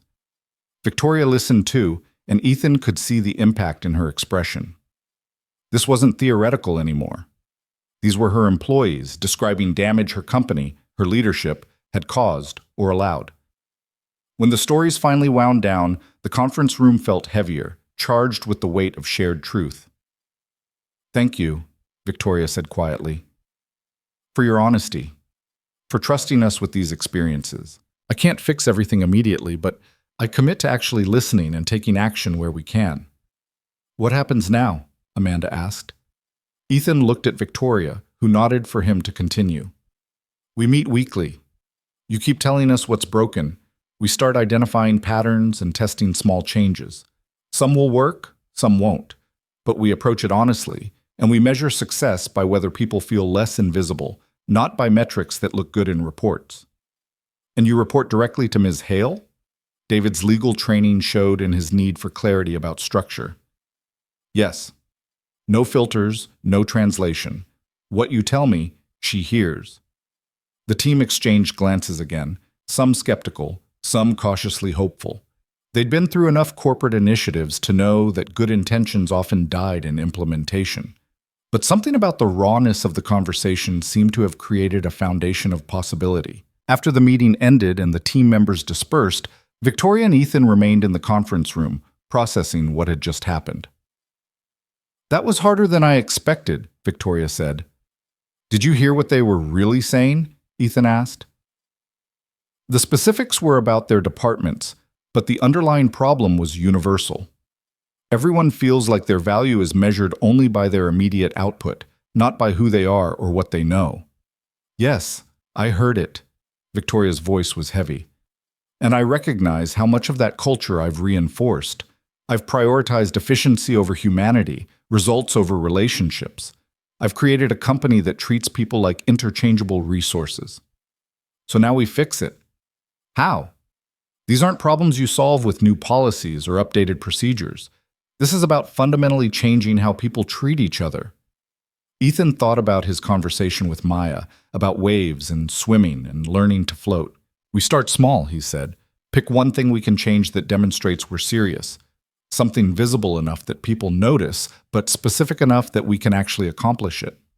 "Like what?" Maria said she's never been asked her opinion except about cleaning products. What if we started asking? Not just her, but all the people who know things we've never bothered to learn. What if we created space for expertise that doesn't come with executive titles? Victoria pulled out her laptop, already typing notes. A knowledge-sharing initiative, but not mandatory corporate training. Something voluntary where people can teach what they know. And we attend, visibly. You and me and any executive who wants to demonstrate they actually value what frontline employees know. They spent another hour sketching out the concept. Maria could teach about building systems and efficiency. James about customer needs and pain points. Each team member could share expertise that had been invisible because no one had thought to ask. By the time Ethan left the conference room, it was after 5. He'd missed several IT tickets and would need to work late to catch up. But for the first time in 3 years, the work felt connected to something larger than just fixing computers and collecting a paycheck. His phone buzzed. A text from Maya's school. Maya did excellent on her ocean project. She told the class her dad helped her understand that sometimes you have to let the waves happen. Ethan smiled, overwhelmed by the strange trajectory his life had taken. 2 weeks ago, he'd been invisible. Now he was leading an initiative that could fail spectacularly or succeed beyond imagination. He was working directly with the CEO. He was being seen, and it was terrifying and exhilarating in equal measure. Over the next 3 weeks, the culture initiative began taking shape. The team meetings became more comfortable as trust slowly built. Maria taught a session on building efficiency that drew unexpected attendance from multiple departments. James's presentation on customer insights led to 3 concrete product improvements, small changes, but visible enough that people started noticing. Ethan found himself navigating territory he'd never imagined. He mediated conflicts between departments. He pushed back on executives who wanted to water down the team's feedback. He spoke in meetings where his opinion actually mattered, where people listened instead of just waiting for him to fix their computers. The visibility was exhausting. Every day brought new challenges, new situations where he had to figure out leadership on the fly. But Victoria was there, supporting him while also learning her own lessons about vulnerability and listening. They fell into a rhythm of honesty. After each team meeting, they'd debrief, not as CEO and subordinate, but as partners trying to navigate impossible complexity. Victoria shared her frustrations with executives who resisted change. Ethan admitted when he felt overwhelmed. They pushed each other toward truth, even when it was uncomfortable. "I had lunch with the board chair today," Victoria said during one of their debrief sessions. "He asked about the culture initiative, wanted to know what ROI we expected." "What did you tell him?" "That some things can't be measured in quarterly returns, that we're investing in human dignity, and the payoff is people who don't leave, who stay engaged, who bring their full selves to work instead of just performing functions." "How did he respond?" "He looked at me like I'd grown a second head, but he didn't shut it down. I think he's willing to let it run long enough to see results." Ethan nodded, understanding the precarious position Victoria occupied. She was asking her company to value things that didn't appear on balance sheets. In a world obsessed with measurable outcomes, that was revolutionary or career-ending, depending on how the experiment played out. "Can I tell you something?" Victoria said. "And this stays between us." "Of course. I'm happier than I've been in 2 years. Not all the time. This work is exhausting and frequently frustrating. But I feel like I'm doing something that matters, like I'm being the person in that photograph instead of just the position everyone expects." The confession reminded Ethan of their early conversations, when Victoria had first admitted to feeling trapped. Something fundamental had shifted. She was still CEO, still carried all the responsibilities of that role, but she'd found a way to be human within it. "I know what you mean," Ethan said. "I spent 3 years invisible, and now I'm more visible than I've ever been. It's terrifying, but I'd rather be terrified and seen than safe and invisible." Victoria smiled, and Ethan noticed how different she looked now compared to their first meeting. The armor was still there. She was still CEO, but it sat differently. Less like protection, and more like a role she played while remaining fundamentally herself underneath. "Thank you," she said quietly, "for saying yes, for taking this risk with me, for being honest even when it would be easier to just tell me what I want to hear. Thank you for asking, for seeing me when I'd forgotten what that felt like." They sat together in the conference room as afternoon faded into evening. Two people who'd started as CEO and IT technician and evolved into something that defied easy categorization. Partners, collaborators, friends maybe, though that word felt insufficient for the complexity of what they'd built. Outside the windows, the city prepared for night, lights beginning to glow as workers headed home to their own lives. Somewhere down there, Maya was probably already home from after-school care, doing homework or reading about marine biology, waiting for Ethan to return and tell her about his day. He'd have stories to share now, not just about broken computers and password resets, but about people and change and the slow, difficult work of making invisible voices heard. Maya would listen with her serious attention, and maybe she'd understand that her father had stopped accepting invisibility as inevitable. "I should go," Ethan said, standing. "Maya's waiting. Give her my regards, and tell her the ocean project sounds excellent." Ethan paused at the door. "She asked me if this would make me happy, the culture initiative, and I told her maybe. And now? Now I think the answer is yes. Not every day, not every moment, but yes." Victoria's smile carried genuine warmth. "Good. Because you're making a difference, Ethan, whether you fully realize it or not." He left the conference room and headed for the elevator, his mind already shifting to the evening routine of dinner and homework and bedtime stories. But something had changed in how he occupied space in the world. He stood straighter, made eye contact with people in the hallways, existed as a person instead of a function. The elevator descended, floor numbers counting down from 23. Ethan watched them pass and thought about how far he'd come in such a short time. From the basement to the executive floor, from invisible to seen, from accepting limitation to embracing possibility. It wouldn't last forever. Nothing did. Eventually, the culture initiative would run its course, and he'd return to being just an IT technician with extra responsibilities. But for now, for this moment, he was making a difference. He was visible. He was real. And that was enough. The culture initiative had been running for 6 weeks when the first real resistance emerged. Ethan arrived at the Tuesday team meeting to find only 4 of the 6 members present. Maria and James were missing, and the remaining team members wore expressions of careful neutrality that immediately signaled trouble. "Where are Maria and James?" Ethan asked, setting down his laptop. Keisha exchanged glances with the others before answering.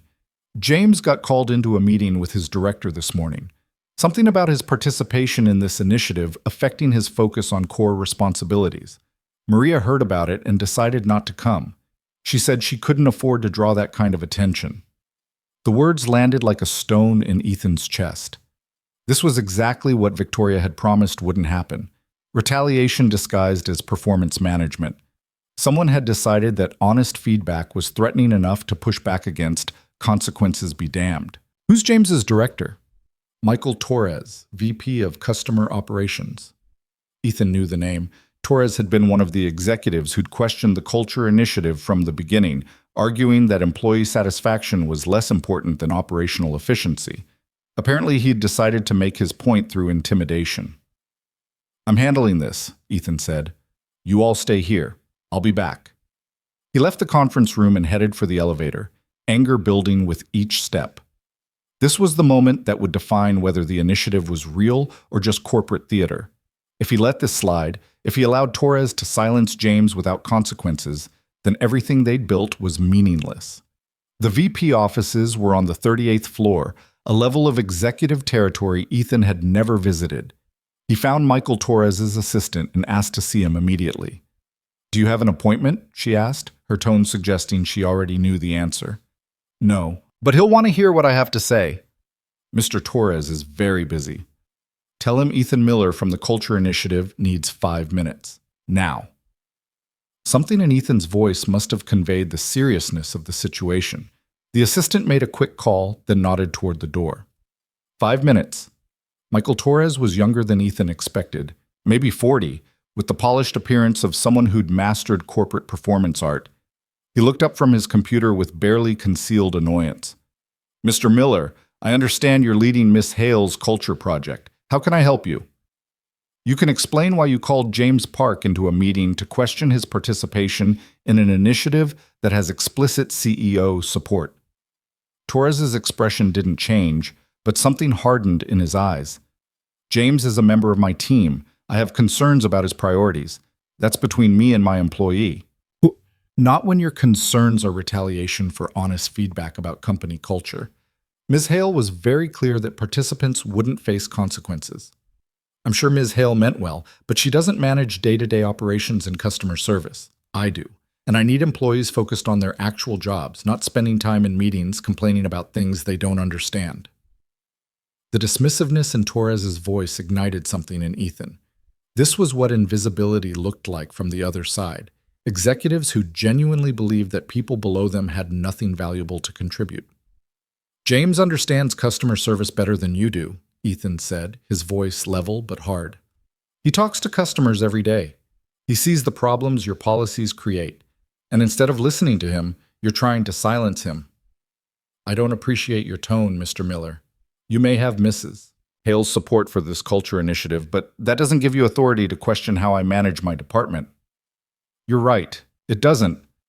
But I have authority to report to Ms. Hale when executives violate the commitments she made. And threatening an employee for participating in a CEO-sponsored initiative is exactly that." Torres stood, using his height to intimidate. "Are you threatening me?" "I'm telling you the truth. Back off James, or I go directly to Victoria with what you've done." And she promised immediate consequences for retaliation regardless of position. They faced each other across the desk, and Ethan felt the full weight of what he was risking. Torres had power, connections, the authority to make his professional life miserable. But Ethan had something more valuable.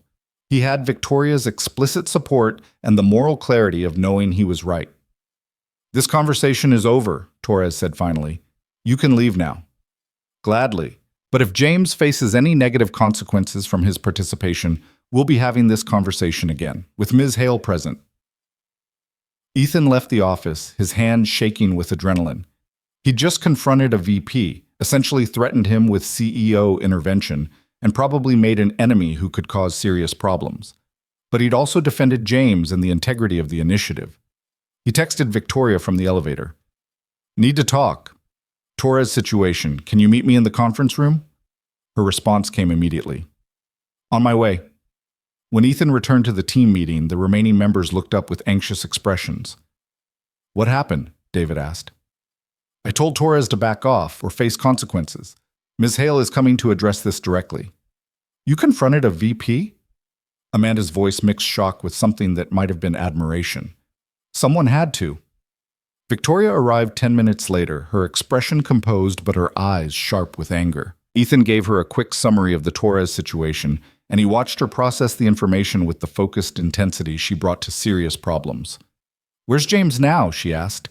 "Still in the meeting with Torres, as far as I know." Victoria pulled out her phone and made a call. "Jennifer, I need you to locate James Park from customer service and have him join us in conference room C on 23 immediately.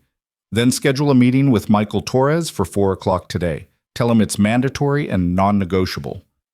She ended the call and looked at the team members who'd stayed. "I made you a promise that participation in this initiative wouldn't result in retaliation. Someone broke that promise, and there will be consequences. But I need you to understand something. This is exactly the kind of resistance we knew would come. Change threatens people who benefit from the current system. They'll push back. They'll try to silence you. And every time they do, we respond with exactly what just happened: protection, accountability, action." James arrived 15 minutes later, looking shaken but defiant. When he saw the team gathered, something in his expression shifted from fear to relief. "I'm sorry, he said immediately.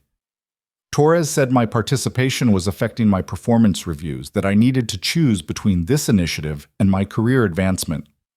"He had no authority to say that," Victoria said, "and he's about to learn that lesson very clearly. What he did was retaliation, and it violates company policy and the explicit commitments I made to this team."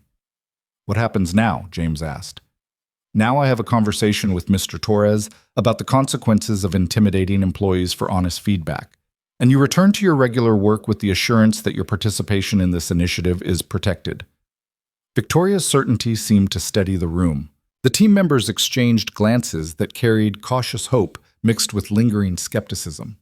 They'd heard promises before. The difference was whether Victoria would actually follow through. "Can I ask something?" Maria said quietly.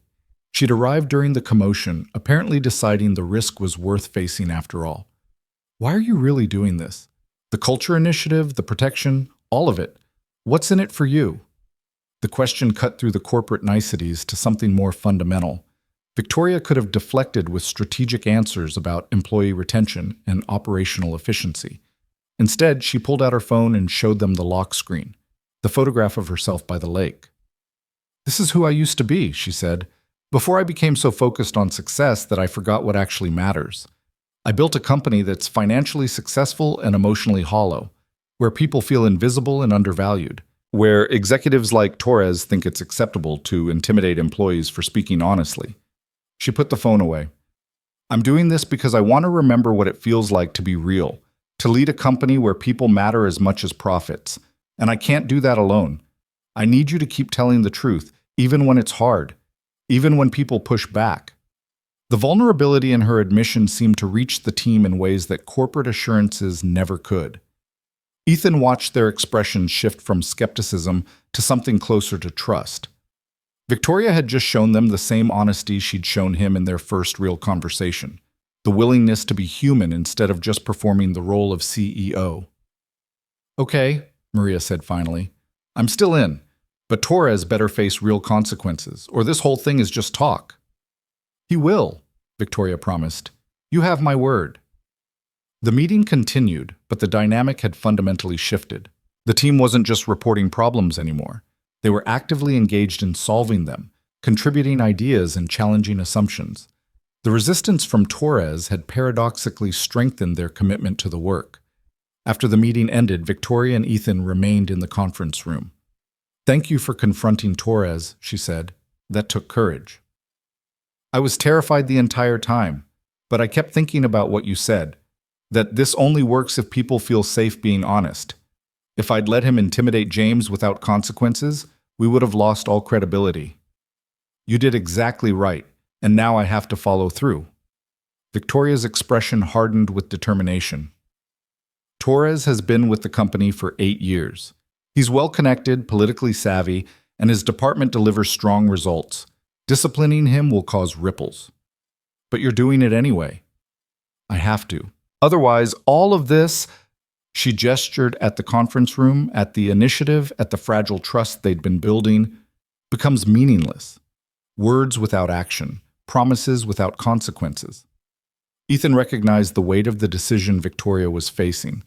This wasn't about one VP or one incident of retaliation. This was about whether she was willing to prioritize culture over political convenience, people over operational efficiency, humanity over the easier path of maintaining the status quo. "Can I tell you something?" he said. "Something I've been thinking about since we started this?" "Please." "When you first asked me to lead this initiative, I thought the hardest part would be getting people to speak honestly. But that's not it. The hardest part is what comes after, actually following through on the changes that honesty requires. Most companies stop there. They gather feedback, nod sympathetically, and then change nothing because real change is too hard, too uncomfortable, too threatening to the people in power. You think I'm going to stop there? No. I think you're facing the moment where you have to choose between the leader you were and the leader you're trying to become, and it's terrifying because there's no going back once you make that choice." Victoria was quiet for a long moment, her gaze distant. When she spoke, her voice carried the weight of someone who'd been wrestling with exactly this question. "I've been thinking about the cabin, the one in Montana where that photograph was taken. My grandfather left it to me because he wanted me to have a place where I could remember what matters. But I haven't been back in 3 years because there's always something more urgent, more important, more necessary." "Why are you telling me this?" "Because I've realized that the cabin represents everything I've been avoiding. Slowing down, being present, choosing myself over the constant demands of this position. And I think I need to go back. Not forever, but long enough to remember who I am when I'm not performing the role of CEO." The admission felt significant in ways Ethan couldn't fully articulate. Victoria was talking about more than just a vacation. She was talking about reclaiming pieces of herself that she'd sacrificed for success. "When?" he asked. "After I deal with Torres. After I demonstrate that this initiative is real and protected. After I prove to the team, and to myself, that I'm serious about change." She looked at Ethan directly. "Will you be okay leading things while I'm gone? Just for a long weekend." 4 days. The question carried layers of meaning. Victoria was asking if he could handle the initiative without her oversight. But she was also asking if he'd grown confident enough in his own authority to operate independently. "Yes," Ethan said. "I'll be okay." "Good, because you've proven you can do this. The way you handled Torres today, that was leadership. Not because you followed some corporate playbook, but because you knew what was right and you acted on it. Consequences be damned." The praise landed with unexpected weight. Ethan had spent so many years being invisible that he'd forgotten what recognition felt like. But this was different from simple acknowledgement of technical competence. This was Victoria telling him he'd become the leader she'd believed he could be. "I should prepare for the Torres meeting," Victoria said, standing. "This won't be pleasant. Will you tell me how it goes?" "Of course. You're my partner in this. I don't make decisions about the initiative without your input." She left, and Ethan sat alone in the conference room, processing everything that had happened. The confrontation with Torres, the team's renewed commitment, Victoria's decision to return to the cabin. All of it pointed towards something larger than a simple corporate culture initiative. This was about 2 people, an invisible IT technician and an isolated CEO, choosing to be real in a world that rewarded performance over authenticity. And that choice was rippling outward, affecting not just them, but everyone they touched. Ethan's phone buzzed. A text from Maya's school. Maya won the science fair with her ocean project. She wants to celebrate with her dad tonight. He smiled, overwhelmed by the strange synchronicity of his life. While he'd been navigating corporate culture change and confronting VPs, his daughter had been succeeding in her own world, applying the same lessons about courage and authenticity that he was learning. He texted back, "Tell her I'm incredibly proud, and we'll celebrate however she wants." That evening, over pizza and ice cream at Maya's favorite restaurant, Ethan listened to his daughter explain the intricacies of ocean ecosystems to anyone who would listen. She was radiant with achievement, completely unselfconscious in her joy. "Dad, guess what Mrs. Chen said?" Maya was practically vibrating with excitement. "What did she say, Bug?" "She said my project showed real scientific thinking, that I asked good questions and found creative ways to answer them, and she said I should consider marine biology as a real career when I grow up." "That's wonderful. You worked really hard on that project." Maya took a bite of pizza, then looked at him with those serious eyes that always saw more than he expected. "You've been different lately," she said. "Different how?" "Happier. Not all the time, but more than before. Like you're not just tired of being tired anymore." The observation hit Ethan with the force of truth spoken by someone too young to understand the weight of what she'd articulated. He had changed. The culture initiative, the partnership with Victoria, the choice to be visible, all of it had shifted something fundamental in how he moved through the world. "You're right," he said. "I am happier. The new responsibilities at work are hard, but they feel meaningful, like I'm doing something that matters. Because you're helping people who feel invisible." "Yes, and because someone saw me when I felt invisible, and that changed everything." Maya nodded with the gravity of someone receiving important information. "Like how Miss Rodriguez sees me even when other teachers don't.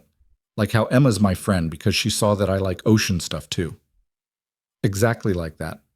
They finished dinner in comfortable conversation, and Ethan felt gratitude wash over him. Not just for Maya's success or the positive changes at work, but for the fundamental shift in his own sense of possibility. He'd spent 3 years accepting invisibility as inevitable. Now he was teaching his daughter, through example rather than words, that being seen was worth the risk of being vulnerable. The next morning, Ethan arrived at work to find an email from Victoria. "Torres has been formally reprimanded and required to attend training on leadership and employee engagement. James is protected, and Torres knows that any future retaliation will result in termination. The message is clear. This initiative is real and protected. Thank you for standing up for what's right. V." The weight of that email settled into Ethan's chest. Victoria had followed through.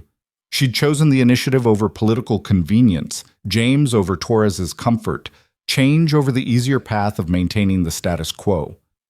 Over the next 2 weeks, something shifted in the company culture. Word spread about Torres's reprimand, about the CEO's willingness to discipline a VP for intimidating an employee. People started approaching Ethan in hallways, in the cafeteria, in the basement IT office, asking how they could get involved in the initiative. Maria's presentation on building systems led to facility improvements that saved the company money while making employees work easier. Keisha's insights on marketing led to a restructuring that gave junior staff more visibility and credit. Small changes, but each one demonstrated that honest feedback could lead to real action. The culture team expanded from 6 members to 12, then to 18. They stopped meeting in conference rooms and started hosting open sessions where anyone could attend and contribute.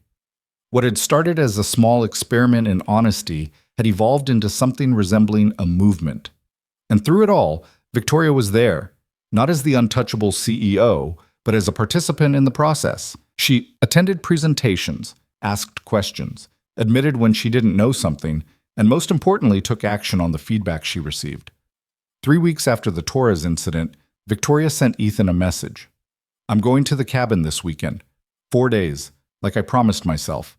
Jennifer has my emergency contact information, but I'm trusting you to handle anything that comes up with the initiative. You're ready for this. V." Ethan stared at the message, understanding the significance of what Victoria was choosing. She was stepping away. Not permanently, but long enough to reclaim the person in the photograph. To remember what mattered beyond quarterly earnings and board meetings and the constant performance of executive authority. He texted back, "Enjoy the lake. Remember what it feels like to be real. We'll be here when you get back." Her response was simple, "Thank you for everything." That Friday evening, as Ethan was packing up his desk to head home, he received a call from an unknown number. "Ethan? It's Victoria. I'm at the cabin." Her voice sounded different, lighter somehow, like she'd set down a weight she'd been carrying for years. "How is it?" he asked. "Beautiful. Exactly as I remembered. There's snow on the mountains and the lake is perfectly still, and I can't hear anything except wind through the trees." She paused. "I forgot what silence sounds like. Real silence. Not just the absence of noise, but the presence of peace. That sounds perfect." "It is. But Ethan, I need to tell you something. Something I've been thinking about since we started the initiative." "Okay." "I'm not coming back the same. I'm coming back to the company, to the CEO role, to all the responsibilities. But I'm coming back as someone who chooses to be human within that role. Someone who remembers that success without humanity is just hollow achievement. And I couldn't have figured that out without you." The confession settled into the space between them, carried across miles of distance, but feeling intimate and immediate. "You did that yourself," Ethan said. "I just told you the truth about a photograph." "You did more than that. You showed me that it's possible to be real in a world that rewards performance, that vulnerability isn't weakness, that being seen is worth the risk of being known." Ethan thought about his own journey, from invisible IT technician to culture initiative leader, from accepting limitation to embracing possibility. Victoria had given him the opportunity, but he'd had to choose to take it. "We helped each other," he said finally. "You gave me visibility. I gave you honesty. And somehow, we both became more ourselves in the process." "Yes, exactly that." Victoria's voice carried warmth and something else. Gratitude, maybe, or the recognition of rare connection. "I should go. The sun's setting over the lake, and I want to watch it without thinking about anything except how beautiful it is." "Enjoy it. You've earned it." "So have you, Ethan. I hope you know that." The call ended, and Ethan sat in the quiet basement IT office, surrounded by humming servers and flickering fluorescent lights. But something had changed in how he occupied this space. He was no longer hiding here. He was choosing to be here while also being visible in other places, other roles, other versions of himself. His phone buzzed. A text from Maya. "Dad, Emma invited me to her birthday party next weekend. Can I go? Can we get her a present about marine biology?" Ethan smiled and texted back, "Of course you can go. And yes, we'll find the perfect marine biology present." He packed up his toolkit and headed for the elevator, his mind already shifting to the evening routine of dinner and homework and time with his daughter. But as the elevator climbed toward the ground floor, Ethan felt something he hadn't experienced in years. Contentment. Not happiness exactly, but something steadier, deeper, more sustainable. He was visible now. To Victoria, to the culture team, to his daughter, to himself. And that visibility had opened possibilities he'd never imagined when he'd been summoned to fix a system crash on the 43rd floor just 2 months ago. Victoria returned from the cabin the following Tuesday, and Ethan could see the change in her immediately. She still wore the tailored suits and carried the authority of CEO, but something fundamental had shifted in how she inhabited those things. The armor sat differently, less like protection and more like clothing she chose to wear while remaining fundamentally herself underneath. Their first meeting after her return felt different too. More balanced, more equal, more like two people who'd traveled parallel journeys and arrived at similar destinations. "The cabin was exactly what I needed," Victoria said. 4 days of silence and stillness and remembering what it feels like to just be. No emails, no calls, no decisions more complicated than when to eat lunch. "Did you figure anything out?" "Yes. I figured out that I don't want to wait another 3 years before going back. That success without spaces for silence is just another form of imprisonment, and that I need to build those spaces into my life deliberately, not just hope they'll appear between crises." That sounds like wisdom. It sounds like basic self-care that I should have figured out years ago. Victoria's smile was rueful. But better late than never. They spent the next hour reviewing what had happened during her absence. The culture initiative had continued smoothly, with 2 new presentations scheduled and feedback channels showing increased engagement. Ethan had handled a minor conflict between team members and fielded questions from executives about the initiative's scope. Small leadership moments, but he'd navigated them successfully. "You didn't need me here," Victoria observed. "You handled everything yourself. I had good preparation, and you'd built enough trust that people were willing to work with me even without your direct oversight." Don't minimize what you've accomplished, Ethan. 2 months ago, you were invisible. Now you're leading an initiative that's changing how this company operates. That's not luck or preparation. That's you growing into leadership. The recognition settled into Ethan's chest with warmth. He'd been so focused on just surviving each challenge as it arose that he hadn't fully recognized his own transformation. "Can I ask you something?" Victoria said, her tone shifting to something more personal. "What happens after this?" "After the culture initiative runs its course and you've taught us everything you know about visibility and humanity, do you go back to being just an IT technician?" Ethan had been avoiding exactly this question, uncertain about the answer. The culture work had awakened something in him, a sense of purpose and engagement that simple technical troubleshooting couldn't match. But he also had Maya to support, bills to pay, the practical realities of single parenthood that required stable employment. "I don't know," he admitted. "Part of me wants to stay in this role, keep pushing for change, keep being visible. But another part remembers how exhausting visibility can be. How much easier it was when I just fixed computers and went home." Easier, yes, but was it better? The question cut to the heart of everything. No, it hadn't been better. It had been safe and stable and slowly suffocating. He'd been surviving instead of living, accepting invisibility as the price of security. "No," Ethan said. "It wasn't better, just less risky." Then maybe the question isn't whether you go back, but where you go forward. What role you want to grow into that honors both your need for stability and your desire for meaningful work. The possibility hung between them, that this didn't have to be temporary, that the culture initiative could evolve into something permanent, that Ethan could build a career around helping people be seen instead of just fixing their technical problems. Would that even be possible, he asked, creating a permanent role around culture and employee engagement? "I don't see why not. The need certainly exists, and you've proven you can do the work." Victoria leaned forward. "What if we made you Director of Employee Experience? Permanent position, competitive salary, authority to continue the work we've started. You'd still report to me, but you'd have autonomy to build the programs and initiatives you think are necessary." The offer stunned Ethan into silence. Director. A title that carried weight and visibility and responsibility. A role that would fundamentally change his trajectory, his income, his sense of possibility. It was everything he'd never let himself want because it seemed too impossible to even imagine. "I don't have the credentials," he said automatically. "No advanced degree, no formal training in organizational development." "You have something better. You have lived experience and hard-earned wisdom and the ability to connect with people across all levels of the organization. Those aren't things you can learn in a classroom."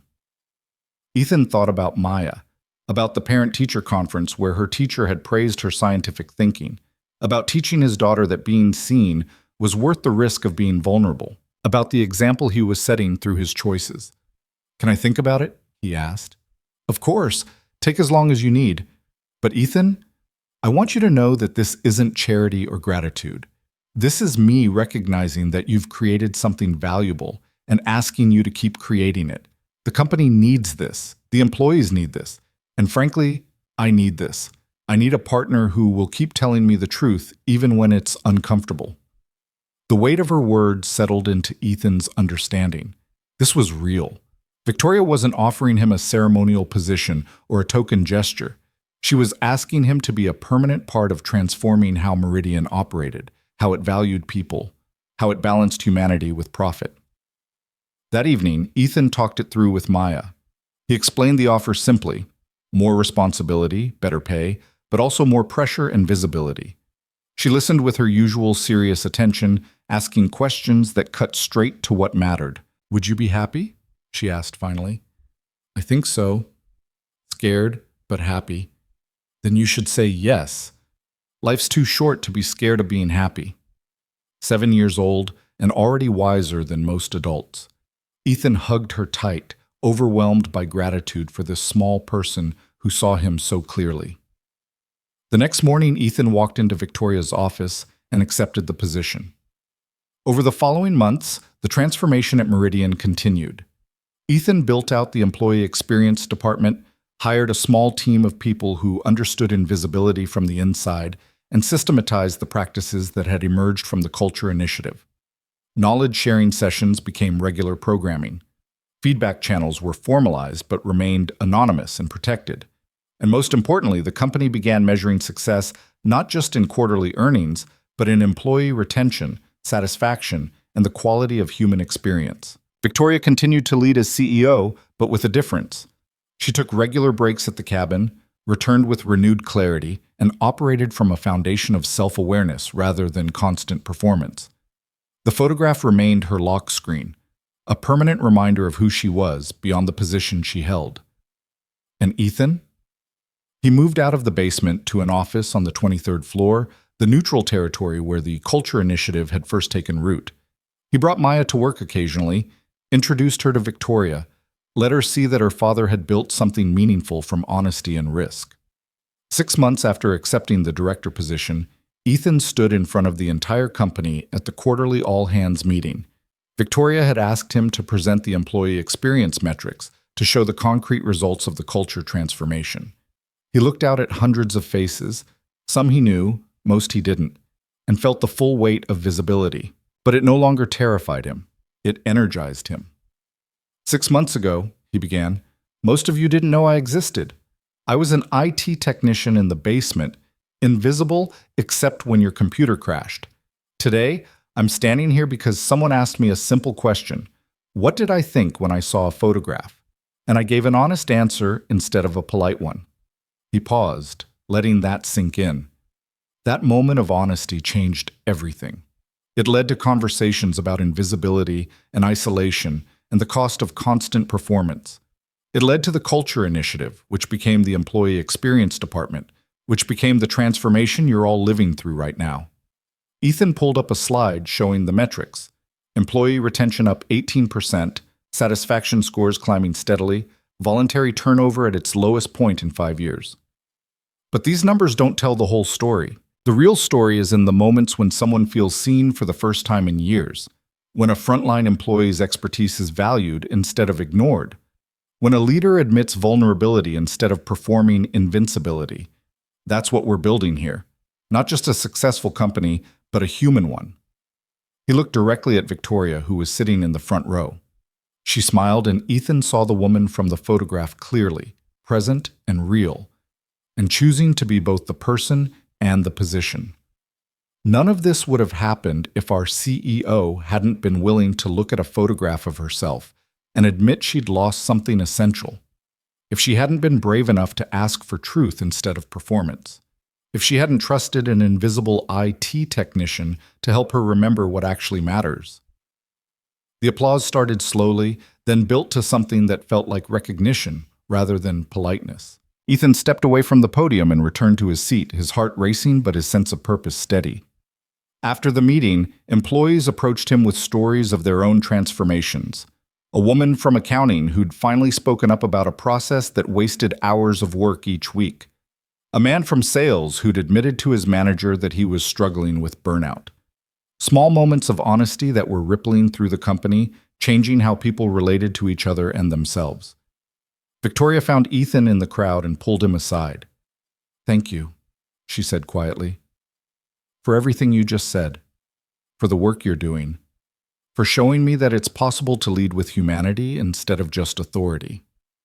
Thank you for taking the risk, for asking me what I thought instead of what you wanted to hear, for choosing to be real when performance would have been easier."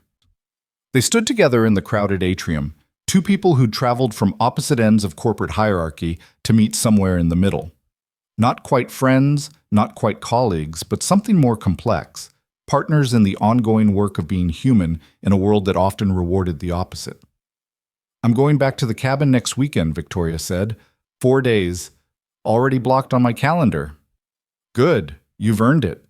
So have you. When was the last time you took a real break? Ethan thought about it and realized he couldn't remember. It's been a while. Then take one. That's not a suggestion, that's an order from your CEO. Go somewhere with Maya. Remember what it feels like to just be a father instead of the director of employee experience. The care in her voice touched something in Ethan's chest. Victoria had learned to value rest, and now she was passing that wisdom forward. I will, he promised. Maya's been asking to visit the aquarium. We'll make a weekend of it. That Saturday, Ethan and Maya stood in front of a massive tank filled with sea creatures, watching sharks and rays glide through artificial currents. Maya was rapturous, pressing against the glass and identifying species with the expertise she'd gained from months of reading. Dad, look! That's a hammerhead shark. They use their heads to sense electrical fields from prey. Isn't that amazing? It's incredible, Bug. She turned to him, her face bright with joy. Thank you for bringing me here. I know you're really busy with your new job. You're more important than any job, always. Maya hugged him tight, and Ethan felt the full weight of gratitude for how his life had transformed. 6 months ago, he'd been invisible and exhausted, teaching his daughter through example that invisibility was the price of security. Now he was showing her something different, that being seen was worth the risk, that honesty mattered more than performance, that life could expand beyond survival into something approaching joy. They spent the afternoon exploring the aquarium, and Ethan let himself be fully present. No emails, no thoughts about culture initiatives or employee experience metrics. Just a father and his daughter, marveling at octopuses and their 3 hearts, at the vast complexity of ecosystems hidden beneath the ocean's surface. As they left the aquarium that evening, Maya slipped her hand into his. Dad? I'm proud of you. For what, Bug? For being brave, for doing the scary thing even though it was hard. Miss Rodriguez says that's what real courage looks like, doing what's right even when you're afraid. Ethan stopped walking and crouched down to her level. You know what?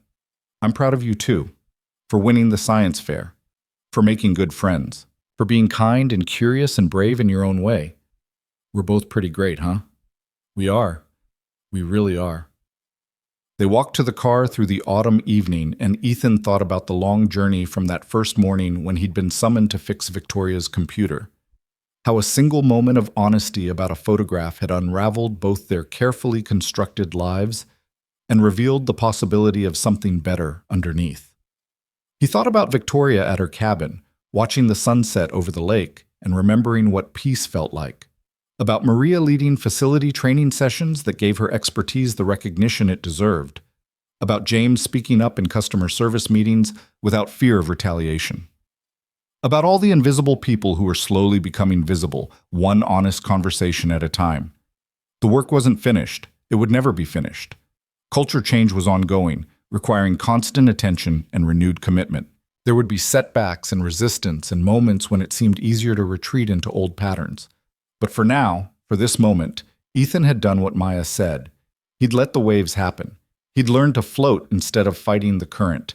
He'd chosen visibility over safety, honesty over performance, humanity over the hollow achievement of success without meaning. He was seen. Victoria was no longer alone, and both of them were standing in their respective worlds, different but parallel, grounded in who they actually were instead of who they'd thought they needed to be. It was enough. More than enough. It was everything. 2 months later, on a cold December morning, Ethan received a text from Victoria.